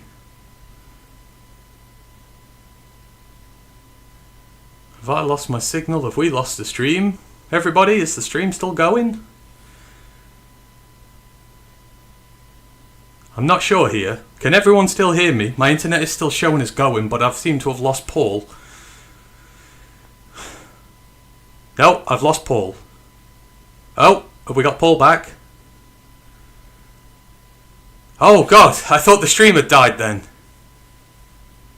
No, wait, have I still not got him? Paul, come back to me, Paul. PFF have got Paul. Paul started to criticise PFF, and PFF have assassinated him. I thought for a minute my internet worries were back then. Sorry everyone, we'll try and get Paul back in a moment. I was just, because sometimes my internet will go and everything will just freeze, and I thought that my link had gone, but we still seem to be going. My experiment says Paul is frozen on my end, Mark is frozen. Look at that lovely face, though. It is a beautiful face. We'll try and get Paul back in a little bit more, but PFF appear to have assassinated him, so we'll try and get him back in a moment. Where the hell were we? Right, I'll give my thoughts on the offensive line for a minute. And this was certainly a day where, unfortunately, I think we've seen the end of Colby Sorsdale. I mean, a lot of us didn't actually realise he was probably still on the roster, but I think at this point, from the right tackle position, like, you get the vast majority of snaps after Blake Miller for this game, and the pass protection isn't there. I don't think the development is there. I think at this point, you know, he's really going to struggle to make it to this roster because, you know, Boreham's going, Miller's going, Penne's going. You've had some better performances from depth pieces there. It's really a shame for Colby. It never really got going. Obviously, he's drafted as a development project. Then they tried to kick him inside. Then they've tried to put him back outside, and hopefully, Paul, are we back? Yeah, I'm having internet issues, mate. So I'm hoping I've sorted it. But You scared the life out. I thought my internet had dropped, and I was waiting for it to go. And everyone's like, "No, it's just we thought PFF had assassinated you." For talking ill of PFF. Can we assume that you are still indeed alive? This isn't a ghost. Paul's PFF grades for this show, an 8. That's high for me, to be fair. Sorry, I took it over there, but get back to where you were talking about. Maybe just like call them FPF or something like that, so they don't pick up on it. God, it's Jaden Daniel. We can't say FUMF. We can't say PFF. Sorry, FPF. Good lord. Sorry, carry on. The 3-letter organisation, which shall not be named. I'd love to sit down with them and grade a game with them, because I'd like to see. I've read their process. I understand their process. I'd love to see what they see, because it's different to what I see. But overall, defensive line, worried about depth, which I didn't think I would be. This is similar to the wide receiver room, where the start of training camp I was really positive about this room. And then the more they've played, the more the odd injury has popped up. I'm all of a sudden not that confident. Wareham at left tackle as our primary backup tackle scares me. I think he's better on the right hand side, but the reps I've seen him at left, he's looked pretty poor. Although that sack fumble wasn't strictly on him, he's the reason it happened. He got beat straight off the line and forced Dobbs into Robertson's arms. Matt Miller, I'm surprised he graded so highly, because I thought he was poor. I think Scruggs has definitely tied up the starting centre spot to start the season. I thought, particularly in the run game, he impressed me. But overall, I do have worries about the. I'm not surprised we've been linked with experienced guards coming in and trying to fill this room out a bit. I thought Melvin Priestley had a decent game. Not that he's threatening to make the roster, but I thought he showed what you saw at Illinois in the good aspects of his game. He's got that, because he's quite short. He's quite a squat player. He wins the leverage battle more often than not, and he shows the power he's got in his upper body and his legs to really get some displacement in the run game. Yeah, it was a tough one, certainly here. Carlton goes, and Ben Barch, what's going on? He is still in concussion protocol? No, I believe Ben Barch. Can't remember what it is. Concussion protocol? I think he's in concussion protocol. He's been in for over a week now, I believe. I think they said he was going to struggle because he might not make it back to training before it's cleared. As you said, mate, Dan's tone in these press conferences tells the story. Yeah. His tone when he got to Barch was very, very low. So I'm not confident we see Ben Barch in a Detroit Lions uniform. I can't remember who I was watching, but I'm pretty sure someone said that he was going to struggle to make it back for the end of camp. It might have been Dan actually said it. He said he might struggle to make camp, so that would probably do him in otherwise. But yeah, he's another one of those who's in the concussion thing, so it's right. You've got Will Hernandez, you've got Laken Tomlinson in at the minute. I don't want anything to do with Laken. Came and robbed a living here, then went and actually played well for San Francisco when he was done. He was really good. He was really good for the 49ers. Yeah, and you sat there going, "Where the hell was this guy here?" He just looked so lazy and overweight, and it just never looked good here whatsoever. Will Hernandez has been a journeyman, but you're right. The guard sitch is what looked like it was going to be a very competitive group. It's tough because obviously Scruggs has been moved to centre now. So that's one of your left guard spots gone because Scruggs, by necessity of injury, has been moved. Frazier, by necessity of tackles struggling, has kind of been moved more out to tackles. So there's two of your big options gone. And then, like I say, Barch has been in concussion protocol, which has not helped him at all in the slightest. You've kind of really rinsed your depth now, and you're down to the bare bones. Obviously, you're starting to. I'm still very confident in Christian Mahogany. I thought he looked decent in this game. His is just health and staying healthy and the consistency of reps and working with Penne this year and not Taylor. I don't think it can be. people don't understand last year he was playing next to a beat-up Taylor Decker and an even more beaten-up Graham Glasgow. That's not exactly an easy assignment for a 6th-round guard who's trying to play there, and, it's... Tate Ratledge got Penny Sewell. There's a little bit of a difference there. He's got Penny Sewell protecting him this year, and he's going to have Cade Mays in the middle, so it's going to make things so much easier for Mahogany this year. But, yeah, that's struggling. I mean, Mason Miller, the Lions really like Mason Miller, and I was shocked that he played the entire game at left guard. It could be me, who's just been ignoring this, but I don't think he's played there before for the Lions. They've played him a little at right guard, have they not? Yeah, but he was a tackle in college. Yeah, he was a right tackle, wasn't he? Yeah. But they've switched him sides. It's very rare they switch sides for someone like that. But he looked pretty decent. And I know they like him. He's maybe an intriguing one to watch for if they're going depth players. Yeah, I think if Barts can't make it, if they don't sign Hernandez or Tomlinson, I think there's a battle potentially between Miller and Priestley, that last offensive line spot.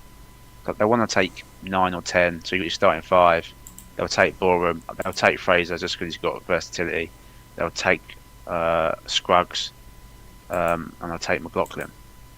So there might be a spot available, and with Miller, Mays assuming going to IR once he's made the 53, then there is a spot available down there for an interior offensive lineman. So I thought Devon Cochran had a good game. I thought he looked better than Boreham, frankly.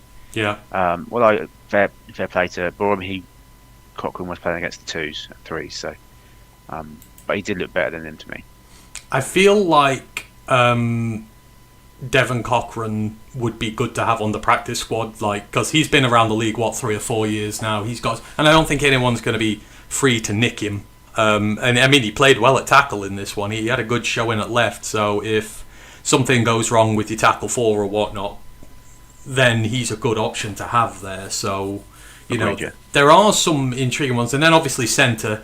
I think it looks like Scruggs now, doesn't it? I think McLaughlin has kind of played he's probably going to end up on the practice squad now, I reckon. I'm not sure they'll take him as part of the 53. They'll just use sort of a hodgepodge of guys behind Scruggs, I guess, for that. I think he'll make the 53, but then he'll obviously be the one that gets cut when Mays comes back. Yeah. I just think they'll want a out and out centre to back up Scruggs, because I know they tried it for one training session, but I don't even think they're that keen on the idea of having Ratledge be a backup centre. No, I wouldn't want him to be either. I wouldn't, because you're making 2 positions worse in my eyes then. Yeah. And we just talked about our worries at guard. So overall, I think McLaughlin makes the 53. Yeah. Possibly. It's too tough to call at the minute. I think one more game might help. Grandad ago, is Mahogany going to be a starter this year or backup? He'll be a starter. He'll be a starter. Unless he gets hurt. I said on my 2-minute tirade as I was talking to no one a few minutes ago, that although other than my cat who's sitting on the sofa over there, I had no idea what I was talking about. I know everyone said it was a guard battle going into the training camp, but for me, Mahogany was always clear favourite to win it. Yeah. Bart's has never shown he can stay healthy. Good player, can never stay healthy. And I always thought Fraser was a better tackle personally. Yeah. But as we said last week, mate, he's playing 4 different positions at the minute. They need to even narrow that down to 2. I'll take that. They need to settle in, because there's a lot of penalties. And I mean, not surprising when he's playing left tackle all game, then he's playing right, he's defending side to side. It's very difficult for these guys. You have to settle him. For me, him somewhere. Even they say you're going to be back up, left guard and left tackle. Where would you take him? As a swing? Is that where he is? Where would you take him as part of the depth chart? At which position and at where? Where would I take him? Yeah. Or where do I think they are? You. Wait, this is our podcast, not the Lions pod. This is us to have our opinions. That is very true. However, Lions, if you're watching, you'd like to get involved. Pretty please. Yeah, we'd love it. So I would take him. oh, Right now, he would probably be my backup in either guard spot. Okay. Although I think he's potentially long-term better at tackle. Okay. So I'm contradicting myself a bit there, but right now, I just feel we talked about Cochrane, and although Boreham has not played well, and I'm not optimistic about his chances should we see him on Sundays. He is an experienced forward backup tackle in this league. So, that's probably where I take him now. Yeah. I think he should potentially long term be a swing tackle. Yeah. Okay, that's fine. So yeah, I'm the same with you when it comes to Mahogany though. It was never a battle. It was a competition to find the guy who'd replace him if he got hurt. That's how I looked at it. This is just fine because he has an injury history, so they're trying to run an audition for next man up, but there was never a challenge for his spot, and I don't think there should be either. This goes, and you are calling Mahogany a 6th round pick, but had he been healthy, he would have been picked 3rd or 4th. I know that. He should have been. If he'd have been, well, it's because he had the limp in his leg, or he's got the odd-sized legs. That was it. That was weird, wasn't it? So I think he did miss quite a bit of his last year, didn't he, through injury? I can't remember what it was. No, all right, I'll take that back then. No, but there was. I know there was. After there was injury concern, but it's a few years ago. Yeah, now. My memory's shocking. But I know there was definitely some weird stuff about his different size of his legs. Yeah, only play right guard. Yeah, that was the thing because he played his first year at Boston College on the right, and he played his second 2 at left. But he played 3 full seasons there. And again, Boston College at the time, its linemen had developed better than most in college football, so you always knew the techniques and the fundamentals were right. So he should have been a much higher pick than he was. It was like where Jonah Jackson got picked. Where did we pick Jackson? About third round, something like 90th. It was like 90th or something, weren't it? That's where I would have put Mahogany to be picked. I know Jeff Risdon, whose draft content is someone I hold in high regard, had him as a 2nd round pick. So I had him as a day 2 pick when it was in the process there. Absolutely, I did. Again, you trust the school, you trust him, team captain, all the things you wanted with him. It was perfect. So Grandad goes, next week Royal Alliance projected 53-man roster with practice squad assignments too. We're doing that on Thursday. We have to because it's Sunday, so we've got to do it on Thursday. We're going to do that there. A lot of people love Mahogany. Don't know why he went weird there. Right, let's move on because we've not even gotten to the defence yet. all this stuff to talk about, and we'll get onto the one that's really generating the discussion now, which is the defensive line. And the defensive line has been tremendous in this pre-season so far, but a whole host of players who played in this one. I'm going to have to try and find some way for this. So, in fact, that's the best one. I can just do it by position on here and we can go through it. So, defensive tackles, Chris Smith got 12 snaps in on this one. Mekhi Wingo got 24. Skylar Gill-Howard got 23. Miles Adams saw 11. Ben Stiller had 9. Tyleik Williams had 8. Played a little bit at the start. Obviously, out of those guys, Skylar Gill-Howard had another fantastic day for him. Another quarterback hit, tackle, run, stop, just kind of all-out monster at this moment in time. Mekhi Wingo had a quarterback hit as well. Gill-Howard, the best of all when coming to defend the run, graded out at a 70 there. We saw Tyleik for a tiny little bit. Ben still continues to look good in short amounts. The D-tackles, they weren't able to really run much on us. We did see some pressure up the middle there. It's opening things up for our edge rushers, Paul. It's something we've cried out for years. Like, the edges have been okay, but they've never had the interior pressure to sort of make teams go, we need to provide a bit more protection against this interior and give the edges a bit more of a one-on-one look here. What did you make of the defensive line? Before we get into that, the Lions have announced some roster moves, so might as well announce them quickly. So placed running back Raheem Blackshear and wide receiver Cedric Wilson on injured reserve. So they're done for the year. So all that stuff we said about Blackshear earlier. Oh, He's in the bin. Yep. And they've signed running back Roydell Williams, as we knew, and defensive back Jason Taylor. Oh, is that the former? What's his face? Where did he come from? I remember him as a college player, Jason Taylor. Oh Lord, that's just that's going to get me. So Blackshear's the one who was. He's not hurt, is he? Well, he must be. They put him on injured reserve, but they put him on injured reserve. So what happened to Blackshear? Well, no one knows. I don't think. Okay. All right. Yeah, I'm going to try and find out stuff about Jason Taylor. But anyway, defensive line. Yes, overall, mate, very very happy with what I saw from them. I lost my page. They're getting penetration. They're stopping the run.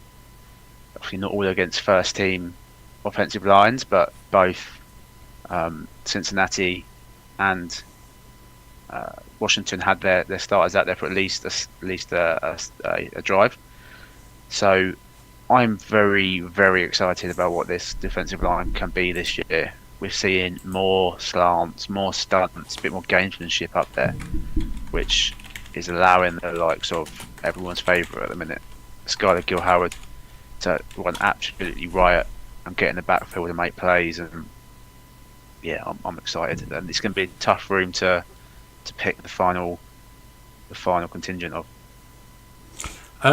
IR right now, Grandizer, is IR for the whole year. If you're on IR now, you're out. There's no short-term IR, not until the 53 mans are announced. You can't start doing that. So if you're on IR now, you're screwed for the year. And we've put Matthew Turner on the PUP list. He'll be back. Skylar Gill. Jason Taylor was former Oklahoma State. That's it. He was part of the Emrod defense, I believe. I think he was there when Emrod was there, if I remember rightly. I knew I remember the name. And very quickly, I forgot with the offensive line, confidence in the group. Just because there's been so much change, I like all the starting five. What was going to be the starting five, this is including Mays. I like them all individually, but because there's so much change, even with Penne flipping positions, and I don't like the depth particularly, I'm going to have to go low again. I'm going to go 4. And then confidence in predicting who's going on the roster. I reckon I can get this pretty close, so I reckon I can go 9. I've got 9 for that. I've got 7 for confidence. It's mainly in the front 5, but I do think we have enough depth there now to, compared to recent years, it's a tough one. But yeah, sorry. I think for me, it was because I expected the depth to be a bit better than it has been or has seemed in the pre-season games. That because it's on the downward slide, similarly with wide receiver, because it's on the downward turn, that maybe that's a bit lower than it should be, but I'm sticking with it. Yeah, absolutely. Anyhow, back to the D tackles. Skylar Gill-Howard, it was only a matter of time before he broke out. The fact that he didn't play last year because he was hurt for the most part, no rookie minicamp, less OTAs, the guy's had not much time to play football, but he's shown something we've not had for a long time in Detroit. Is just a bona fide pocket collapser from that interior. A guy, Aleem can do that, but Aleem does both, which is why he's so good. But in terms of like a hand grenade that you throw in there and it just creates absolute devastation, Gil Howard's the closest we've had. It's what we wanted Levi to be. But for me, this is now, he's pushing so hard that for me, this is where the surprises might come for cuts. Guys like Mekhi Wingo, hell, maybe even Levi if he takes a little bit of a knock, are now starting to look over their shoulders. Chris Smith, they obviously love irrationally. Like, there are just this clutch of irrational players they love for no discernible reason. But, you know, the way Gil Howard's going, I know he's, again, a 6th round pick in there, but for me, I just let him go, man. Like, what he's doing, because the guys are so preoccupied on the edge, he's getting one-on-one looks on the interior, and the fact is he's got a very good pass rush win rate. You put him one-on-one with a guard who's not so certain, he's going to make plays happen. Like, This is, for me, not calling him a bubble player or he's going to be a rotational player. He could have a legitimate impact in the starting lineup in set circumstances, long downs, etc. I think, the sky is the limit for him right now. I say you just let him go. Don't cap him. I think the only rookie that's going to get more snaps than him this year is Blake Miller. You think he'll get more than Derek Moore? I think he could. Oh yeah. I just think they like Wanham. I think they don't want to really take Hutch off the field. They like Lacey. I think there's just a bit more to go through. I can see. Whereas the only other people that can do really what Gil Howard does is Wingo and Levi, and right now he's beating them both. Yeah, so it's slightly hot takey, but I think he could out-rep more. Yeah. Yeah.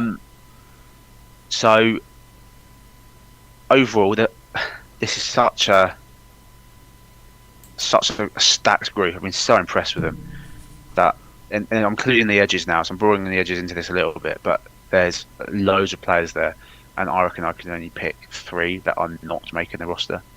Oh yeah, I think this is where they're gonna over budget. Like if there's extra players going, the defensive line's where it's going now. Yeah, it's just I can't see Tyree West making it. Oh God, no, he's done. He's done. Yeah. He was not a draftable player in my eyes. See, I disagreed at the time, and I'll say this now, and I'll hold my hand up if I was wrong. I liked him more than I liked Gil Howard, but mainly because of Gil Howard's injury. Yeah, no, I can get that. I really like the West pick, and he just obviously hasn't fit in at all. Because only playing 4 snaps over 2 preseason games, as someone who is at best always going to be a bubble player anyway. Yeah, you're done, mate. I can buy that. The West and Anthony Lucas has been dog shit. Bye. Yeah, you're gone, mate. And then, despite the fact that they love him, Miles Adams has done nothing. I was on a very small island when I said Eric O'Neill was better than Anthony Lucas, because everyone's just like, oh, big USC commit, loads of intangibles. Yeah, but he's been shit. Eric O'Neill has not been. And he's shown exactly what he showed at USC in his preseason games. He's just, he'll get a bit of drive with the initial ball rush, but he doesn't know what to do after it. No, he can't counter off it. He can't get off a block. No, I saw in the run game that he was thrown to the floor by what I'm pretty sure was a tight end. Yeah. There's no finesse to the game whatsoever. There's no, any half decent technical tackle's not going to have any issue with him whatsoever, apart from, like you say, on the initial bull. If he anchors, it's done. You're done and dusted. Moving the edges into this conversation, Tyler Lacey played 7 snaps. Eric O'Neill played 9. Another quarterback hit as he impresses in limited reps, but as it's been mentioned, he's playing in the 4th quarter, which doesn't bode well for his roster chances, but I think he's earning himself a practice squad rep there. Hassanin played 19 reps, had a couple of quarterback pressures, graded 72 against the run as well, and then a load of... They classify them as outside linebackers now. DJ Wanham had 14 reps, obviously had that really good sack on Jaden Daniels at the start of the game. Derek Moore, strip sack for him in 25 snaps, another quarterback pressure as well. Obviously forcing the fumble, couple of stops against the run, a really encouraging performance for him to start. Lucas had 13 reps. He did have a quarterback hit as part of a joint effort there, but it's kind of been, again, it's a room where there's been competition all over. Hassanin has shown what we expected him to. Eric O'Neill is pushing in his limited opportunities, so if someone slips up, he's right there ready to take that spot away. It's kind of like the D tackles. These UDFA's late round picks are making it tough for the guys above them to make mistakes, and so therefore they're all playing well, and it's kind of going up the chain in a really positive reaction. Yeah, Eric O'Neill, let's take a minute to talk about him, because I was lower on him than you were when we signed him. He's showing stuff which I didn't see when I watched him at Rutgers. He just looks quick off the snap, more aggressive, and fair play to him. Like, if it was done purely on performance, then he will probably make the 53, but I just don't think the numbers make sense with the amount of other edges we've got. But you're telling me he's going to be like edge 6 or 7 on the practice squad? Well, I'm very happy with that depth. Oh yeah. All of a sudden, what was a weakness last year, and although I'm not, overly thrilled with the Wareham signing, I wasn't particularly happy with the Moore signing. I thought there were better options, the Moore drafting. Sorry. All of a sudden, this room feels like it's primed for something big. Yeah. So I'm confident in the edge room, very confident. Yeah, I think the depth has provided a lot of good stability here. So the D line overall, what is your confidence in this D line going into the season? And we do this as the tackles and the edges as a whole, because it is a team operation. Just how confident are you feeling that this is the year where we're really gonna see this thing come to fruition? 9.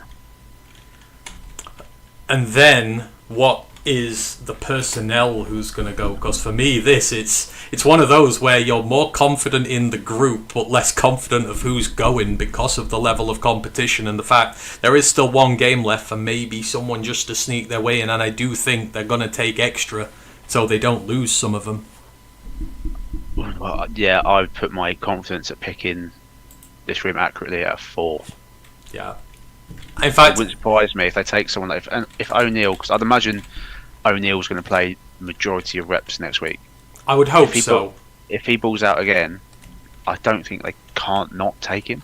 No, I agree. So, yeah, it's weird. You don't know how many they're going to take, and then who they're going to take. You get down to the depth at D tackle, and they love Chris Smith for. Yeah. Maybe he's got photos of him. I don't know. They seem like Miles Adams. He's been around for years. Yeah. They like these players that seemingly to us don't add much. But can we just have a quick chat about Ben Stiller? Where the fuck has he come from? Because I've never heard of him, and he is really good. In both pre-season games, he's made some really good plays. Hey, Wedding Crashers is a tremendous film. Oh wait, no, it's not Wedding Crashers. Along Came Polly is a tremendous film. That's where he came from. He came from the movie set. The Wedding Crashers is a great film. Totally irrelevant. To I think it was Carlton who made the joke last week. He goes, "If Ben Still doesn't, if Ben Still stands still, does that make him Ben Stiller?" And I was just like, that is such an Ash joke. That is it.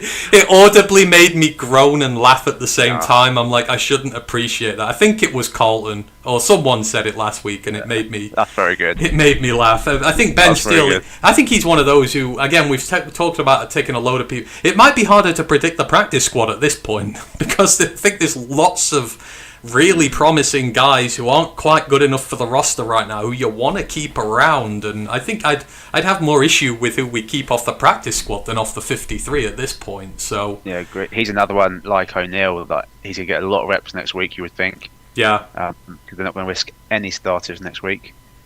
I wouldn't have thought so anyway. No. So I'm excited to see him get some play. O'Neill. Maybe even the lesser spotted Tyree West will get an outing. I think it was Carlton. He goes, "Thank you," and I'm like, yeah, we do appreciate you, Carlton. You have Ash humour, but you know, we that was very good, Carlton. I mean, that's it was actually that's more highbrow than Ash. It is actually. I think he's not that subtle with them. It's just straight out terrible jokes. But speaking of, he should be back home by now. I'm going to have words with him here. I've got a load of Florida. I've got a load of bailed on us, mate. I know. I've got a load of Florida State jokes lined up, and I've got nothing. If I know his girlfriend likes to watch us, so if he's there with you, make him come on. You can come on with him if you want, but I need to make my Ash jokes, so please get him on the show because we've only got a few positions left to go. Moving into the one now, which is the cause for a lot of debate, and I'm dying on a hill here, and I'm going to die on a hill forever. But the linebackers. This is another group that we were maybe a bit unsure about the depth coming into pre-season, but now it's like, who do you not take? It's really fiercely competitive, and for me, I start this by applauding the Lions for bringing in Devin White.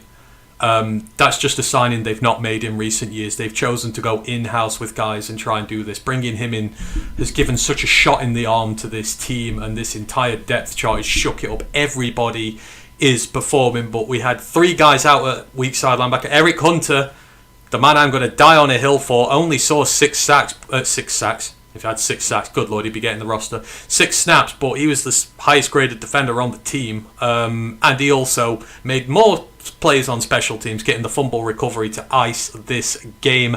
Rodrigo was back, played 19 snaps, had a quarterback hit, got a couple of tackles as well. Troy Reader saw 6 snaps. Trevor Nowowski saw 19, graded at 80 against the run. Good run defensive performance for him. Joe Barkey got 11 snaps. Devon White saw 23 with 2 quarterback pressures. Obviously that blitz ability of him coming to the fore. 3 tackles and a run stop for him as well. Eamon Ogbongbeniga saw 6 snaps. Also had a great day on special teams for him. And then Derek Barnes had 20 reps, although he only graded out at 58, and maybe the least auspicious of all the linebackers in here. But I mean, this is a straight up fight now, Paul. Now you've added Devon White into this mix, you know, as a proper blitz linebacking option, which we'd hoped Derek Barnes would become over the years. He is obviously hungry. He knows he doesn't have a guaranteed roster spot here, and he's fighting like he wants this,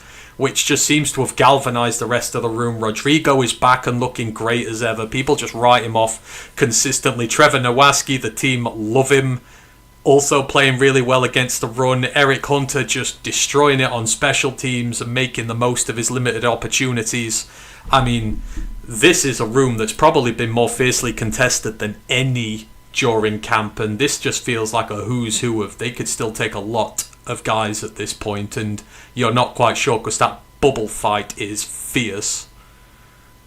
It was odd because we came into camp with like 5 linebackers on the roster, and then we added White, we added Reader, we added Batchy, and all of a sudden we've got this plethora of talent there, and I don't want to lose any of them. No, I absolutely, no matter what the combination is, I'm happy.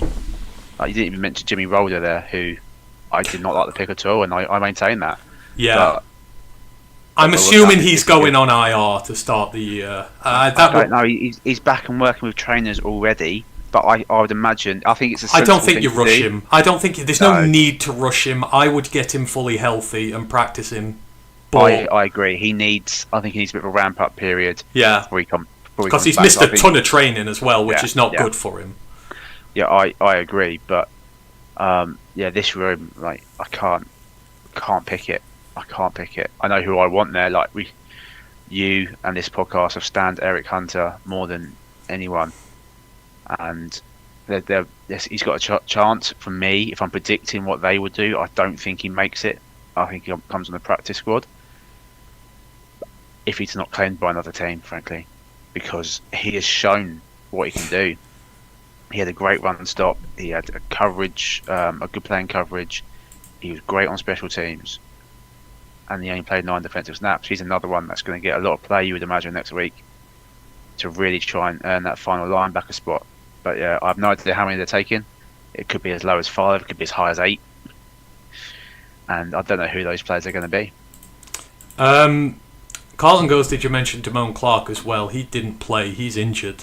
He's got an undisclosed injury, and quite frankly, I'm not having this conversation because someone will have a go at me, but I'm just not sure. See, for me, the whole argument here with Hunter comes down because guys like Pod and that are obsessed with their special teams. Everyone goes, Barkey and Reader are good special teamers. Yes, they are, but they have no upside as players whatsoever. Eric Hunter has massive upside as a player, as a coverage linebacker. We've seen it. As an A-gap blitzer, he's really good. And he's also an elite special teamer, as he's showing. For me, that notches him in the pecking order above everyone else. As we've mentioned, Paul, there are special teamers, and there are special teamers with upsides as players. And I've barked on this for years with the Lions. When we first had Dan Campbell here, we had a bunch of special teamers who couldn't play football apart from special teams, and for me, they're worthless unless they're right at the bottom of the roster, but that's by the point. But Hunter has the upside that the rest of them don't, and I think someone will take him if not, and I think the special teams work alone will get you on there, but it's that's what worries me, is if he doesn't make the 53, he'll get poached. He'll get poached because he's put it on tape Yeah. in the pre-season, Yeah. and he's got the upside to be what every team wants, and that's a great coverage linebacker. Yeah. Never put aside his special teams for a minute. Once it clicks at this level for him and he's used to playing at this level, he's going to be a great player. I've got no doubt about that. Yes, he'd be in. I just have my doubts. I've got a feeling because they know this is a big season for us. I've got a feeling they'll go for the experience with Reader or someone like that. And I'm a bit higher on Reader than you. I think he can contribute on defense. You don't want it because it means someone like Campbell or Rodrigo's down, but I think he can if you need him to. But I think that the best thing for the organisation would be to take Eric Hunter. And for me, what I've always said is you take more linebackers because it's the best developed position on the team. People say Hank's good with developing his O-line, but what's Kelvin done for linebackers? Like, all of them, Rodrigo, day 3 pick. I mean, he's only been hampered by injury. But even Campbell's turned into the best middle linebacker in the league. And yes, you take him in the first, but the amount of people that bust, the rate is high. Barnes has been hit and miss, but he was a 4th round pick and he's still got a decent contract and has the ability to do so there. Anzalone has had his best years in the NFL in Detroit. Like, it's just... there has been no position on this team developed better than linebackers, and if you've got a ton of talent that's hidden on linebacker, I think you take it and give it to the coaches and let them develop it. Yeah, I agree. I think it's definitely been... Yeah, I'd agree with our best developed position. I'm a bit lower on Hank than everyone else because I haven't seen it. I haven't seen the day 3 picks apart from Mahogany. That's my thing with him. Mahogany might have been a day 3 pick, but as we've already discussed, he's a day 2 talent. Yeah. Whereas, Manu never produced anything. Mason Miller, although I like him, hasn't really done much. Still looks dreadful. And obviously, you can't hit on all these players. You can't develop all these players. But I've seen no real improvement from any of them. No. And so I have my... who am I to judge an O-line coach? I've never played the position in my life. But I haven't seen what I want to see. I haven't seen what the Eagles do with Mailata and Cam Jurgens and people like that. Yeah. I haven't seen that. So, I have not my doubts about Hank. I think he's a great... if he's got talent, he's very good at getting them together and very good at getting them to perform. I think he's a great coach in that sense. I'm not sure he's a great developmental coach. Yeah. I can buy that.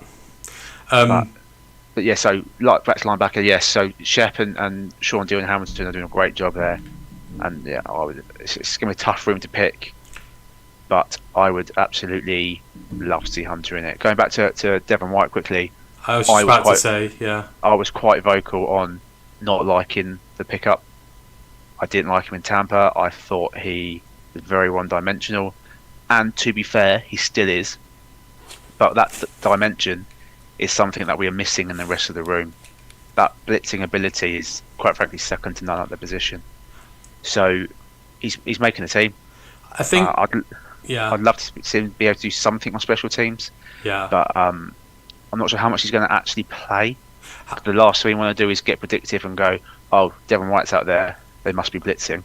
I think hopefully you would hope he can mentor Barnes as well to unlock that final, level to him. And, now that you've got Barnes and White here, I think you can come up with some pretty exotic, funky packages to put them both on, and you're like, where's the blitz coming from? Because as you say, we've not really had... It's not really Malcolm's bag. It was never really Anzo's bag. It's not Jack's bag. It's too predictable when it's just Barnes as the outside linebacker. Now, you can kind of do what Pittsburgh do in college. These two outside linebacker types who can blitz, but you've got two ends there. You've got D tackles who can, break through. It's like, where the hell's it coming from? I don't know. Pick your poison. It's confusing, but...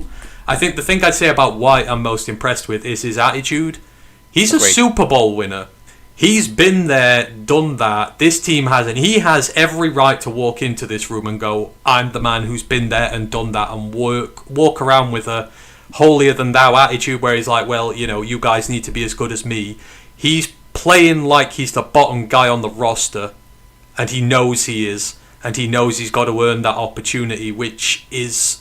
after the Patricia years and that, seeing all these has-beens who came here and didn't do that, I think it's the most impressive thing he's done. He knows he's got to earn it. He knows he's not guaranteed anything here. I've been so impressed with him by that attitude. Yeah, his maturation has been brilliant. Yeah. Like, I always saw him as a bit of a prima donna, maybe because he's a top 5 pick and at the linebacker position. But when Ford asked to play half of a preseason game, I don't think he's ever had to do that in his career. He was a top 5 pick at Tampa. I don't think he played that much in the preseason there. So I've been really impressed with his attitude. I agree. His game's got deficiencies. That's why he was available for us to pick up. But it's been a good pickup, I agree. Going on to Barnes quickly, my view on Barnes is probably different to the team's. If it was up to me, I'd be making calls, seeing if anyone fancied him for a 6th round pick or something. I haven't seen anything from him. And we're going into year 6 for him now? The team love him, don't get me wrong. He's making the roster, the team love him. But it's like 5 or 6 he's going into now. He was the same draft. He was Amon-Ra's draft class. Pick after, wasn't he? So that was the first. It is year 6. Yeah. Going into year 6, isn't it? So he's had 5 years, and yes, they've undenied about what position he is. Yeah. But I would be considering seeing if you get something for him. That could be what Devin White is. If Devin White performs well during the year and takes on that role, then maybe you do shop him close to the deadline because Devin White's only 28, right? So you've potentially still got 3-4 years of mileage on him, a brand new contract. Like, it's not like he's 33 and retiring. He's young. No, so it's a big year for Barnes because I'm pretty sure, according to Spot Track anyway, in my understanding of his contract, we do have an out after this year. Well, he's only got 1 year left after this year, doesn't he? So, But after this year, he got a 3-year deal, and he was only in 4 years, so year 6. Right, yeah. He only got, because he was 4th round, so he had a 4th year. He had 3 years, so he's only done for 7 years. Yeah, math's not mathing. So he's got 1 more year after this coming season, and the guaranteed money will have dried up. So he needs a big season, otherwise he's playing for another team in 27 in my eyes. He is indeed. Right, linebacker, confidence in the group going into the year. Confidence in picking who's going. 1. Yeah, I'm exactly with you. I think as long as they make the right choices, I do really believe in it, and it's because of the coaching just as much. But yeah, I'm 10-1. I'm like, I didn't think I'd do this, but I just think it's not because it's a bad room and you're unsure. It's just because there's that many ways you can go with it. You can take massively experienced special teamers. You can take guys who've got serious upside who you think might get done otherwise. You know, you've got a jeu de vivre of whatever you want. So, and I still don't think they'll know.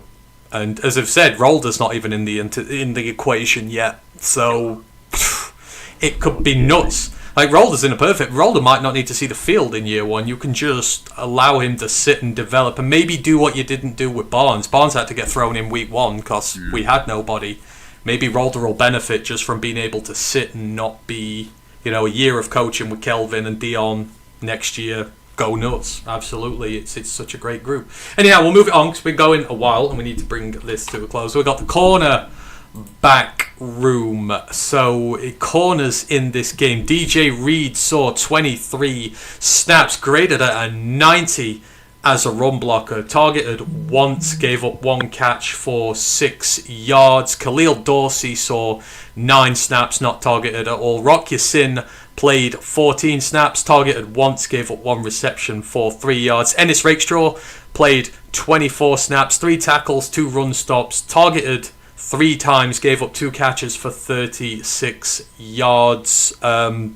Keith Abney, he saw 15 snaps. PFF did not like him, graded at a 26, but 3 tackles, quarterback pressure, 3 of 4 on receptions for 56 yards, but only 6 of them were yards after the catch. Nick Whiteside saw 29 reps, 3 tackles, 2 run stops, gave up 3 catches on 3 targets for 69 yards, but there was 1 big 50-yard chunker against him. Roger McCreary saw 15 snaps at nickel, graded at an 82. Christian Isian saw 5. He played at corner, so not really a big sample size for him there. But, corner's been one of those the depth battle has been fierce for this, and it's one where, you know, the guys who had a bit to prove, who had a little bit of momentum going, Whiteside, etc., just came up against a little bit of a tough week here. I don't think it's as bad as it was made out to be, but I think there's still a lot of undecisiveness right now about the corner room. There's just not the starters there right now. There's a lot of potential behind, but we're sort of seeing the good and the bad of it. Some good splash plays, some bad plays which need to be erased. Yeah, outside of DJ Reed, who I have confidence in. I think pre-injury last year he was very good, but ultimately he's probably only really a high-end CB2 rather than your star cornerback. But I still have confidence that he can go out there and do a very good job for us. It's an odd room. If we lost TA, who was a projected starter opposite Reed, so now you've got a journeyman, Rock Yasin, who played really well for us last season. But it's a very volatile position as cornerback. You got Nick Whiteside, very inexperienced in relation to the rest of the room, who's competing to start as well. I do have concerns here. I don't think that's going to shock anyone. I think everyone does.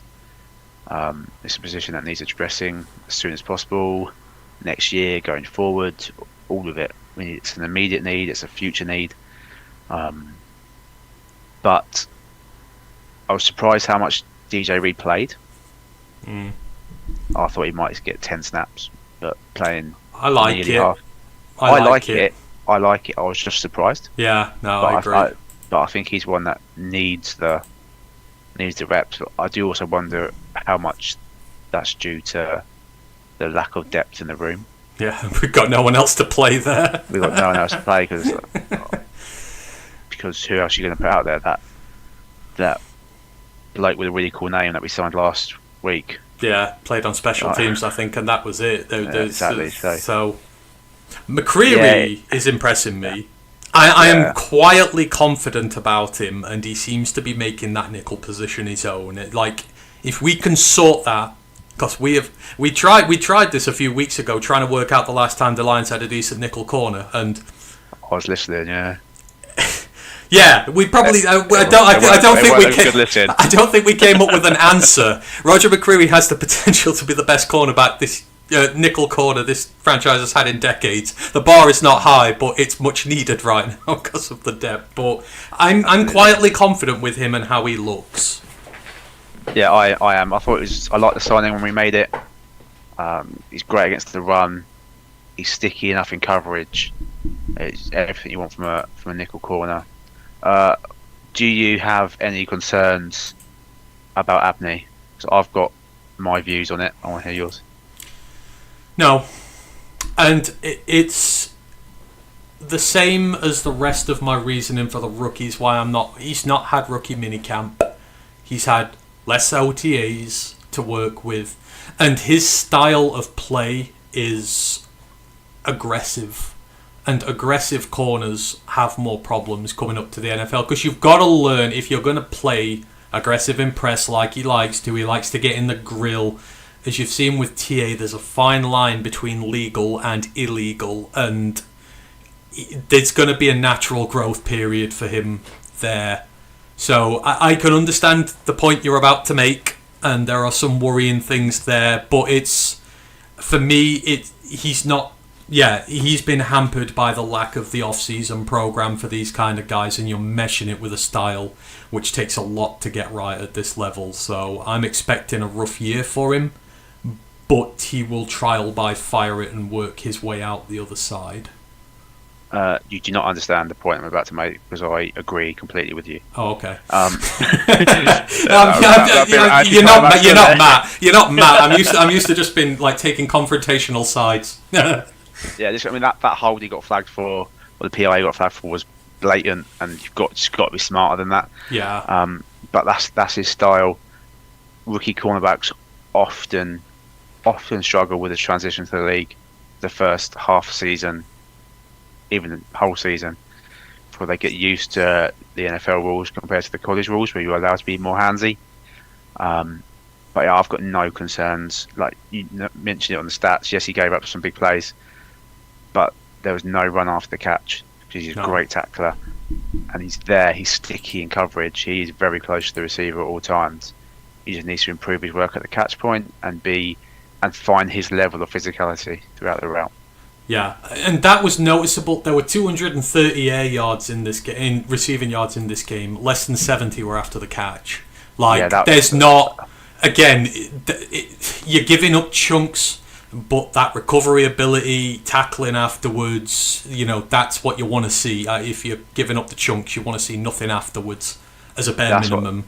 That's something I've noticed, especially with the earlier groups of players on the team. There's been some really bad missed tackles from the later groups. Yeah. The likes of Strickland before he went down. Dan Jackson struggled a little bit, but other than that, like receivers have caught the ball, one step later they're getting hit.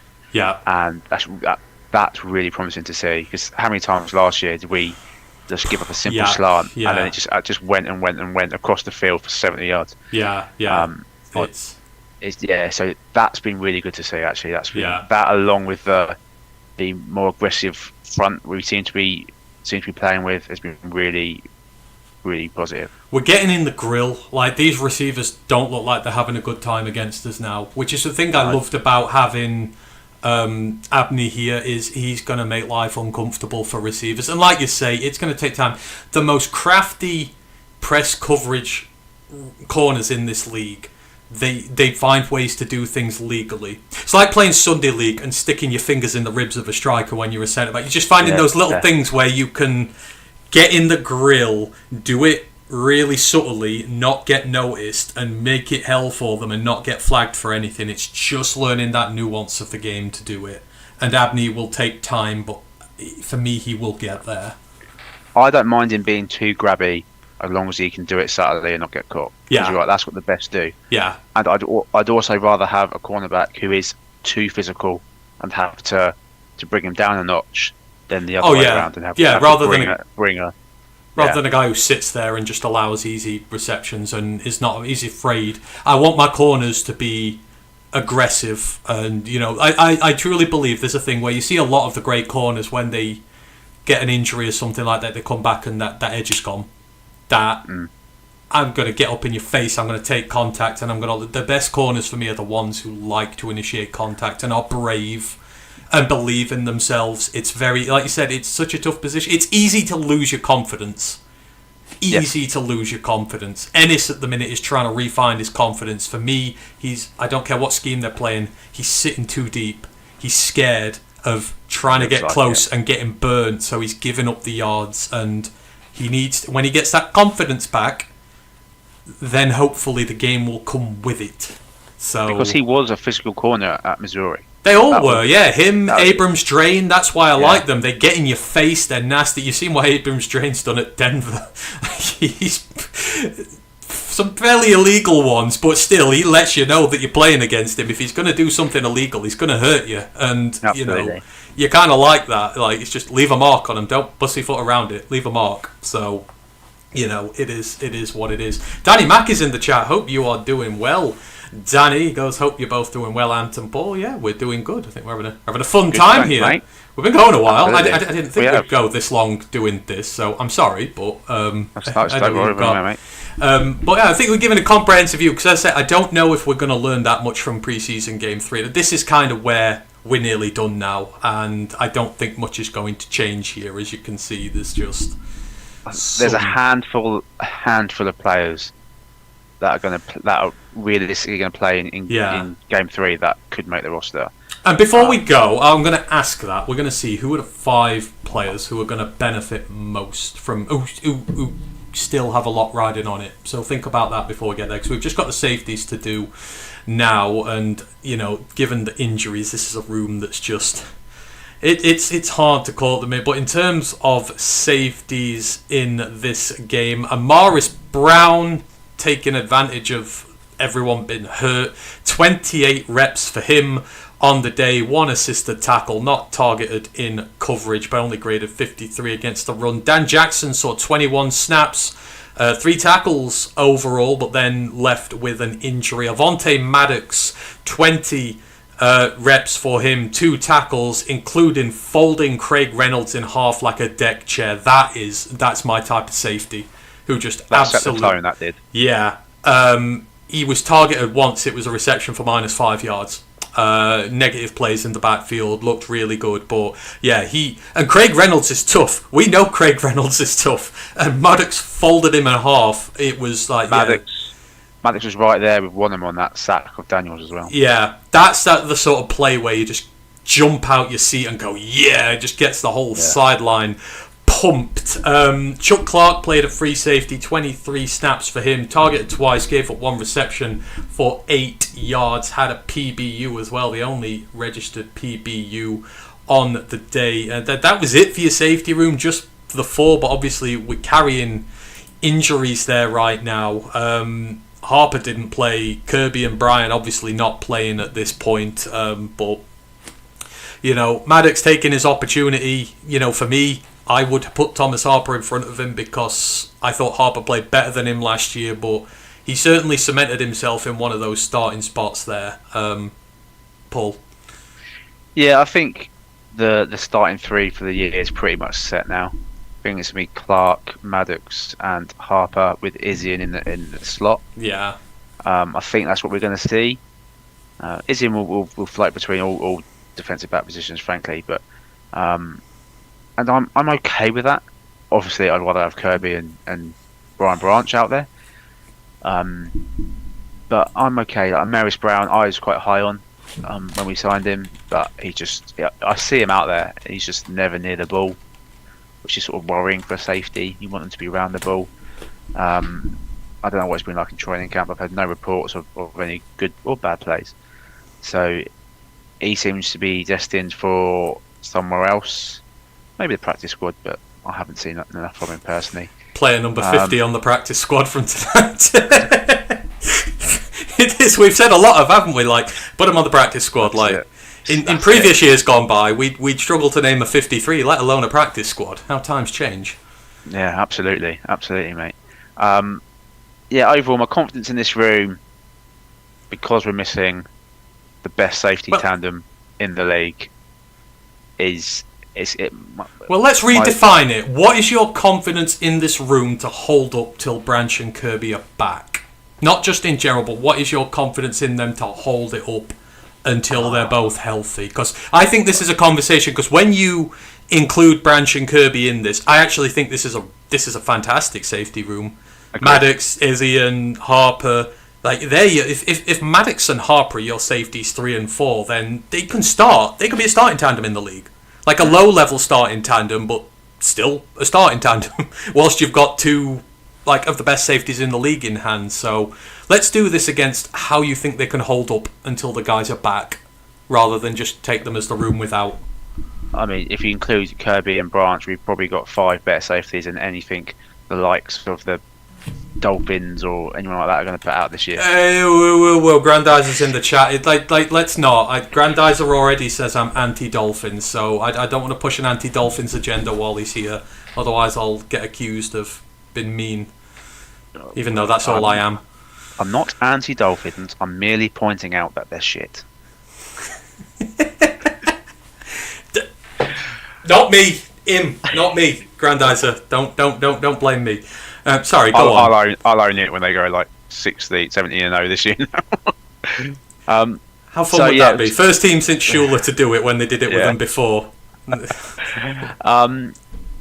confidence in the safety room, it depends when Kirby and Branch are back. So if we put a number on it, shall we say half the year? Six until they're fully healthy. So you've got when they're activated, the 3-week ramp up, and then let's give them 3 games to get relatively up to speed. So I'd say half the season, is a good call. Okay. So can this safety group hold up for half a year adequately? Bear in mind, the first snatch before the bye, you're playing a banged up Saints team, a really banged up Panthers team, the Cardinals, the Jets, and then you've got that massive run of games at home post the bye. The schedule works. I think the easier part of the schedule is the first half of the year. Agreed. So my confidence in them to hold up the first half of the season, probably about a 6. Okay. Just because Clark, a very good player, I'm a big fan of his, has missed a considerable amount of time through injury. Yep. Maddox is up and down at this stage of his career. Yep. And Harper's still growing. So, I never is in to back him up. So, what? So Grandeyes are going, see, even Paul says mean and hurtful things about the Finns. What did they ever do to him? Probably screwed up an acca. Well, they beat me in Madden once, so... Oh, well, there you go. I've not said anything mean or hurtful about the Dolphins in some time, Grandeyes, so I will not take this slander. Sorry, carry on. Oh, well, I was a really big Caleb Proctor fan, so have fun with that.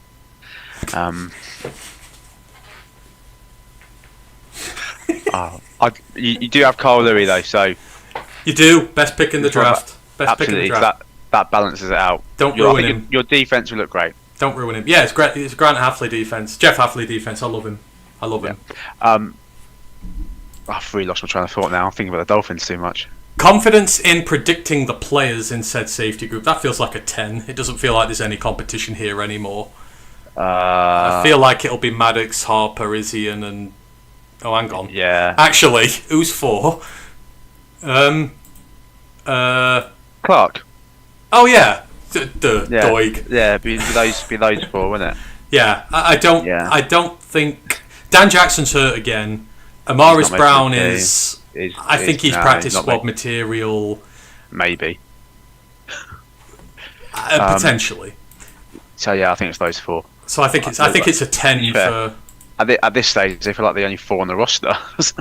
Yeah, exactly. So we know who's going at this point. I am a little bit more, but you've gone 6 and 10. I'm going 7 and 10. I just love Harper, and I think Maddox and Isian will be enough in the interim while we get them back. Once Kirby and Branch are back, I might even put a 10 on that group for how good it is for depth. I think it's if they can come back and show they're back to anywhere near where they were before. Yeah, and absolutely, it was the best safety room in the league. As I said, our safety 5 would start on a lot of teams. Oh God, yeah, absolutely, he would. Not just the Dolphins, Grandizer. And we'd be. I don't even know who the Dolphins safeties are this year. They let Minka go, didn't they?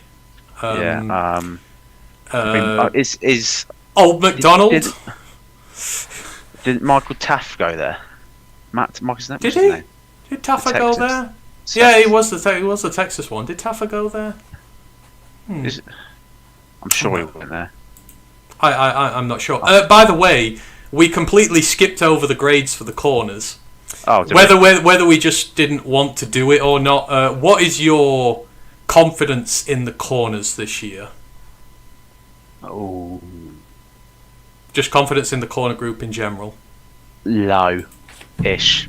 4. That's not a number. I need a number. I can't just put low. That's called cheating. 4. And your confidence in predicting what group's gonna go? Well, it depends on how many they want to take, but I'd put that as a solid 8. Okay. I think the last space, maybe between like Dorsey as a pure special teamer and then Rakestraw as someone with a bit more upside. See, McCreary's really rescuing this for me. If McCreary hadn't shown what he had so far, I'd be very down on the group. DJ Reed's dealing with injury issues as well, so I don't know what Ennis is going to be. Abney's a rookie. Whiteside's going to have limited upside to start with, so I'd be very down. But he's saving it, so I'm with you. I'd probably go 4. As for who they're going to take, I'd probably go about 8 as well. There might be some thing there, so yeah, that's where I'm at with that. So I think that is about everyone. So just to recap for all.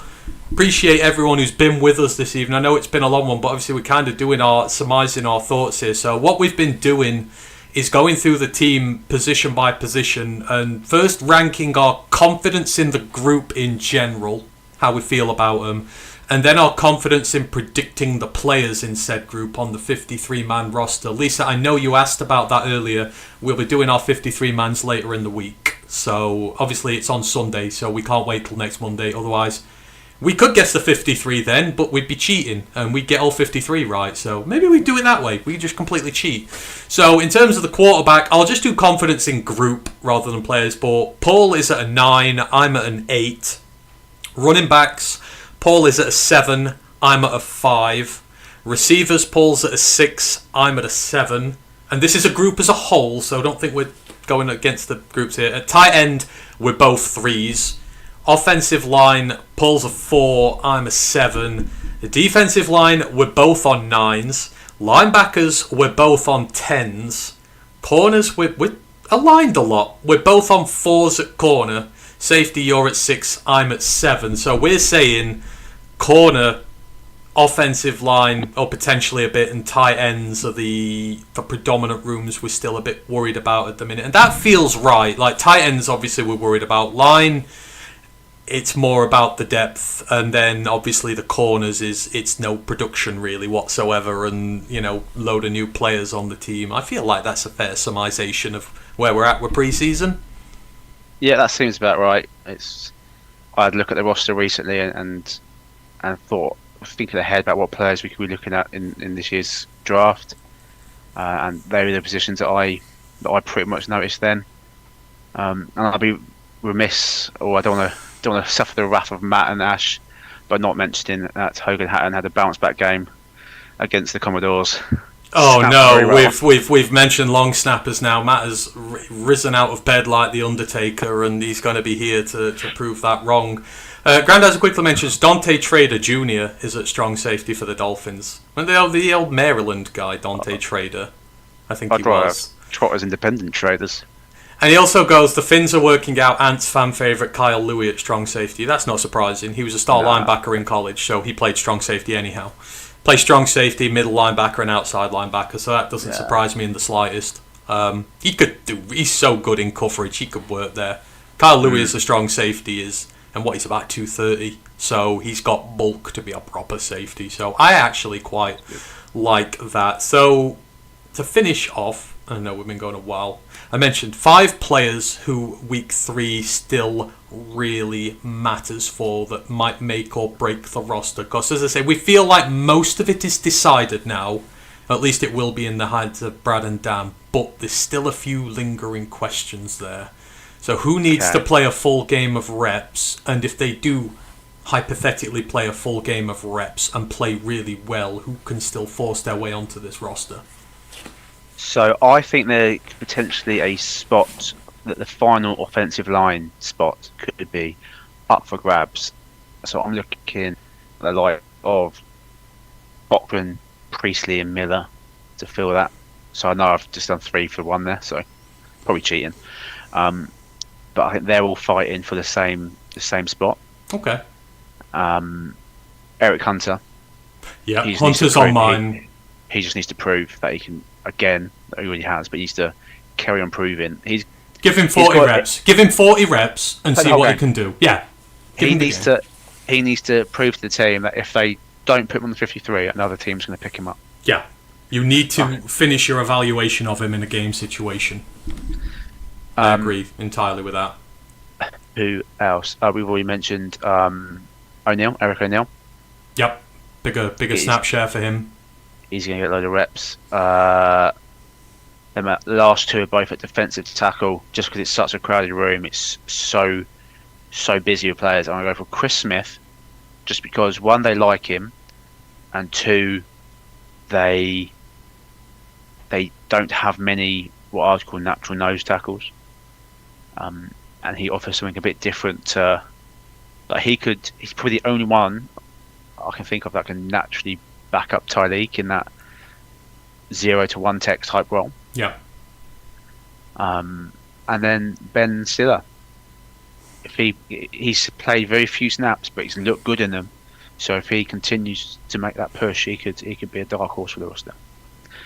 So I probably mentioned about 8 players there, but no. I just it's kind of open. I said sort of 5, but if you think there's more, I mean, certainly who were we looking at on the bubble? I agree, Hunter needs as much as he can, just because I think he's earned it there. I think in other ones, who else would they? I think Meki Wingo's in danger. Absolutely. I think Meki Wingo needs to play a full game. And I think Meki Wingo needs to show why he's better than... Because I think the ascension of Skylar Gill-Howard is going to create a lot of problems for him, because Levi's staying healthy, and I think Levi goes in front of Wingo, even though I don't know what they'll declassify Levi as, but I still see him as a DT. I do, yeah. So I still think Levi's in front of the pecking order for Meki, and if Gill-Howard is in front, you've got Aleem, you've got Tyleek, you're struggling for depth then, to get into the depth roles, and if they love Chris Smith, and like you say, he's the nose tackle type they want to take with them, Meki's odd man out, because Meki was bought as an interior disruptive pass rusher. I didn't think he was ever good at it, but that's what we were sold. He's never been a good run blocker. No, he's not. And he had some flashes in the pre-season. Yeah. But he's nowhere near as much as Gill-Howard. I think Gill-Howard, Wingo, and Levi are all competing for probably 2 roster spots. That's what I mean. So I think Wingo's in danger, because I don't think they'll give up on Gill-Howard as a 6th round draft pick. I think they'll keep him because he's younger. And Wingo was healthy scratched all of last year when we needed D-tackle, so they've kind of showed their hand about what they think about him. And he's playing a fair bit in pre-season, so he's not protected either. And I'd argue Wingo will be the easiest one to smuggle through waivers to be our 345th player on the practice squad. We're going to have the biggest practice squad of all time. Who else needs a big one? I think... Tight end, I think we're going to take all those guys. I will say Tay Martin. Tay Martin needs to try and be... He needs to try and... I know he can block. He needs the full game as a pass rusher. A pass catcher. I think if Tay Martin can put together like a 5-6 catch game, 50-60 yards, maybe get a tutty, something like that, I think that's what he needs to force his way into that last spot, because Jackson Meeks may be in that conversation as well as the tight end wide receiver hybrid. I think, and I like what Tay Martin has done. I kind of feel like he's earned his way into that last spot. I need to see more volume from him. I think he needs to play the full game. Yeah, Tay Martin's an interesting one. We sort of touched on it earlier, but I'm projecting him in the roster just because of what Dan said, and he's been getting some first team reps in training camp. Yeah. From what I've actually seen in the game, other than a couple of good blocks, he wouldn't make the 53 for me. So he needs a big game. I would take one catch, one good hands catch, and a bit of run after. Fine, good, you can do it. Okay. Let's move on.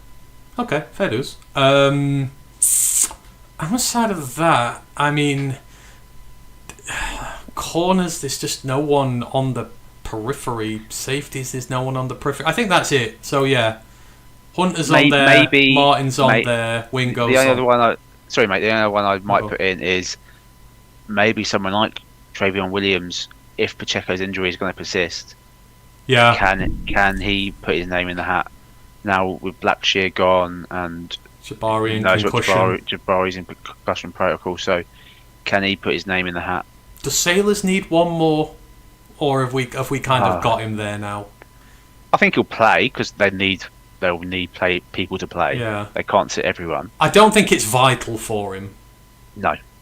I think he's on the 53 right now, and I don't think it's close. Yeah. Okay, that's fine. So that is where we're at with that. Let's just see if there's any last questions before we get out of here. Again, appreciate all of you who've been in. If you've got any comments, any thoughts about guys you think are on the bubble and that, let us know in the comments, and we will get back to you. Grandizer goes, Ant and Paul, I have quietly heard about the subpar play that Sonny Styles has had thus far. Is it too soon to be down on him, or is he a bit overrated to begin with? He was not overrated. Right. Oh shit! Right, okay. I'm going to leave. Who's that Grandizer? Yeah. No, he's just said he's heard about this. He's not saying this subpar play. He's just, I think he's bringing up the point that people have been raw dogging on Sonny Styles, and I've not really looked into this. I'm not going to lie. Was it all to do with Dobbs's rushing touchdown, and they said he was lazy and he wasn't really running for it or something? So there was a bit last week. There was a clip going around, look at Sonny Styles here, what's he doing? Well, implying that he was out of position. He filled his gap. That's what he's supposed to do as a linebacker. People are confused about what linebackers are supposed to do. Yeah. They are not necessarily supposed to be in the backfield every play or in coverage every play. They have got run assignments to fill, gap assignments to fill. and that's exactly what he did on that Dobbs touchdown. He was supposed to fill the gap between I think it was the tackle and the tight end. Yeah. And he filled that gap.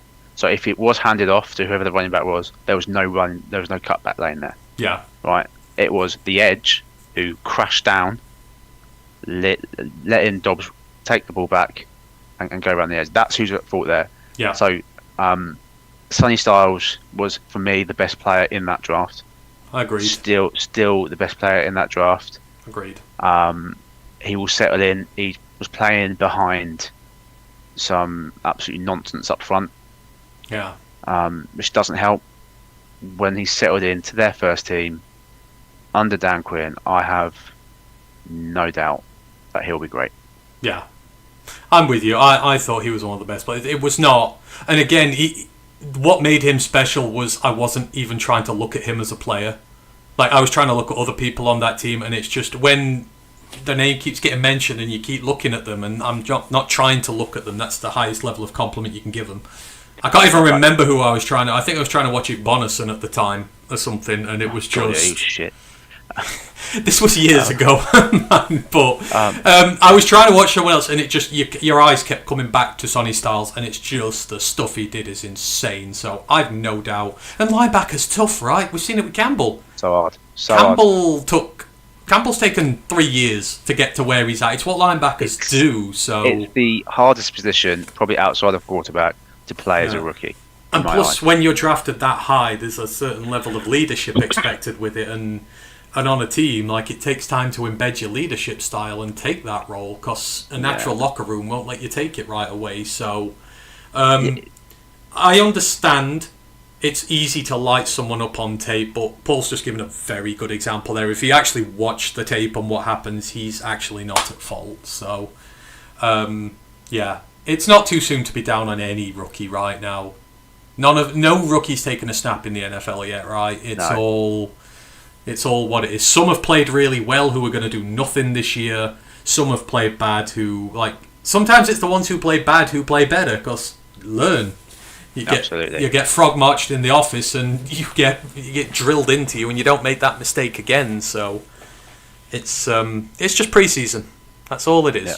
So we are there. Wondered if there was a name for the Kyle Louis role, safety linebacker hybrid in the NFL. Is it not star, or is that just a college term?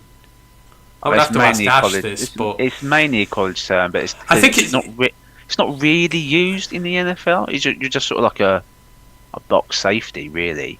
So it's is it stud is the safety linebacker role, isn't it? I think it's Marquise Bell was a stud. Is it a stud or is it a spur? The thing is, each team will use different terminology. So some say star, some say stud. I've heard others use... Bama use wolf. Yeah. There's a lot of... So Oregon use something different. I can't remember what it is now. Well, they've got no good pass rushers, so who cares? I'm joking. What's that got to do with a safety hybrid? Well, they play on the edge as well. We do have good pass rushers. They just won't be starting for us. They don't play star linebackers, do they, Oregon? Not that I can think of. They don't. It tends to be two pretty standard linebackers. It's going to be Jerry Mixon and Devin Jackson, I would think, to start the year. Yeah. No, the NFL tend not to get hooked into these terminology things, do they? It's more a college thing because it's fun. I love learning college terminology, but it's just it's the same spot, but each has its own unique little take on what they do with it, so who knows. Yeah. I think that is just about it. Obviously, we're going to get out of here. We've been going for ages. Anything else you want to mention, Paul, before we get out of here? Or it's been a long one, but college football's back, mate. Oh, can't wait. Cannot wait. I'm going to be up this week. It is the Aer Lingus College Classic, TCU versus UNC. I can't wait for that. It's Jaden Craig is going to absolutely wreck whatever's left of that UNC defense. It's going to be fun. Good player. Yeah, he is. Yeah, and then Bill obviously coming over, and then it's the Union Jack Classic in a few weeks' time.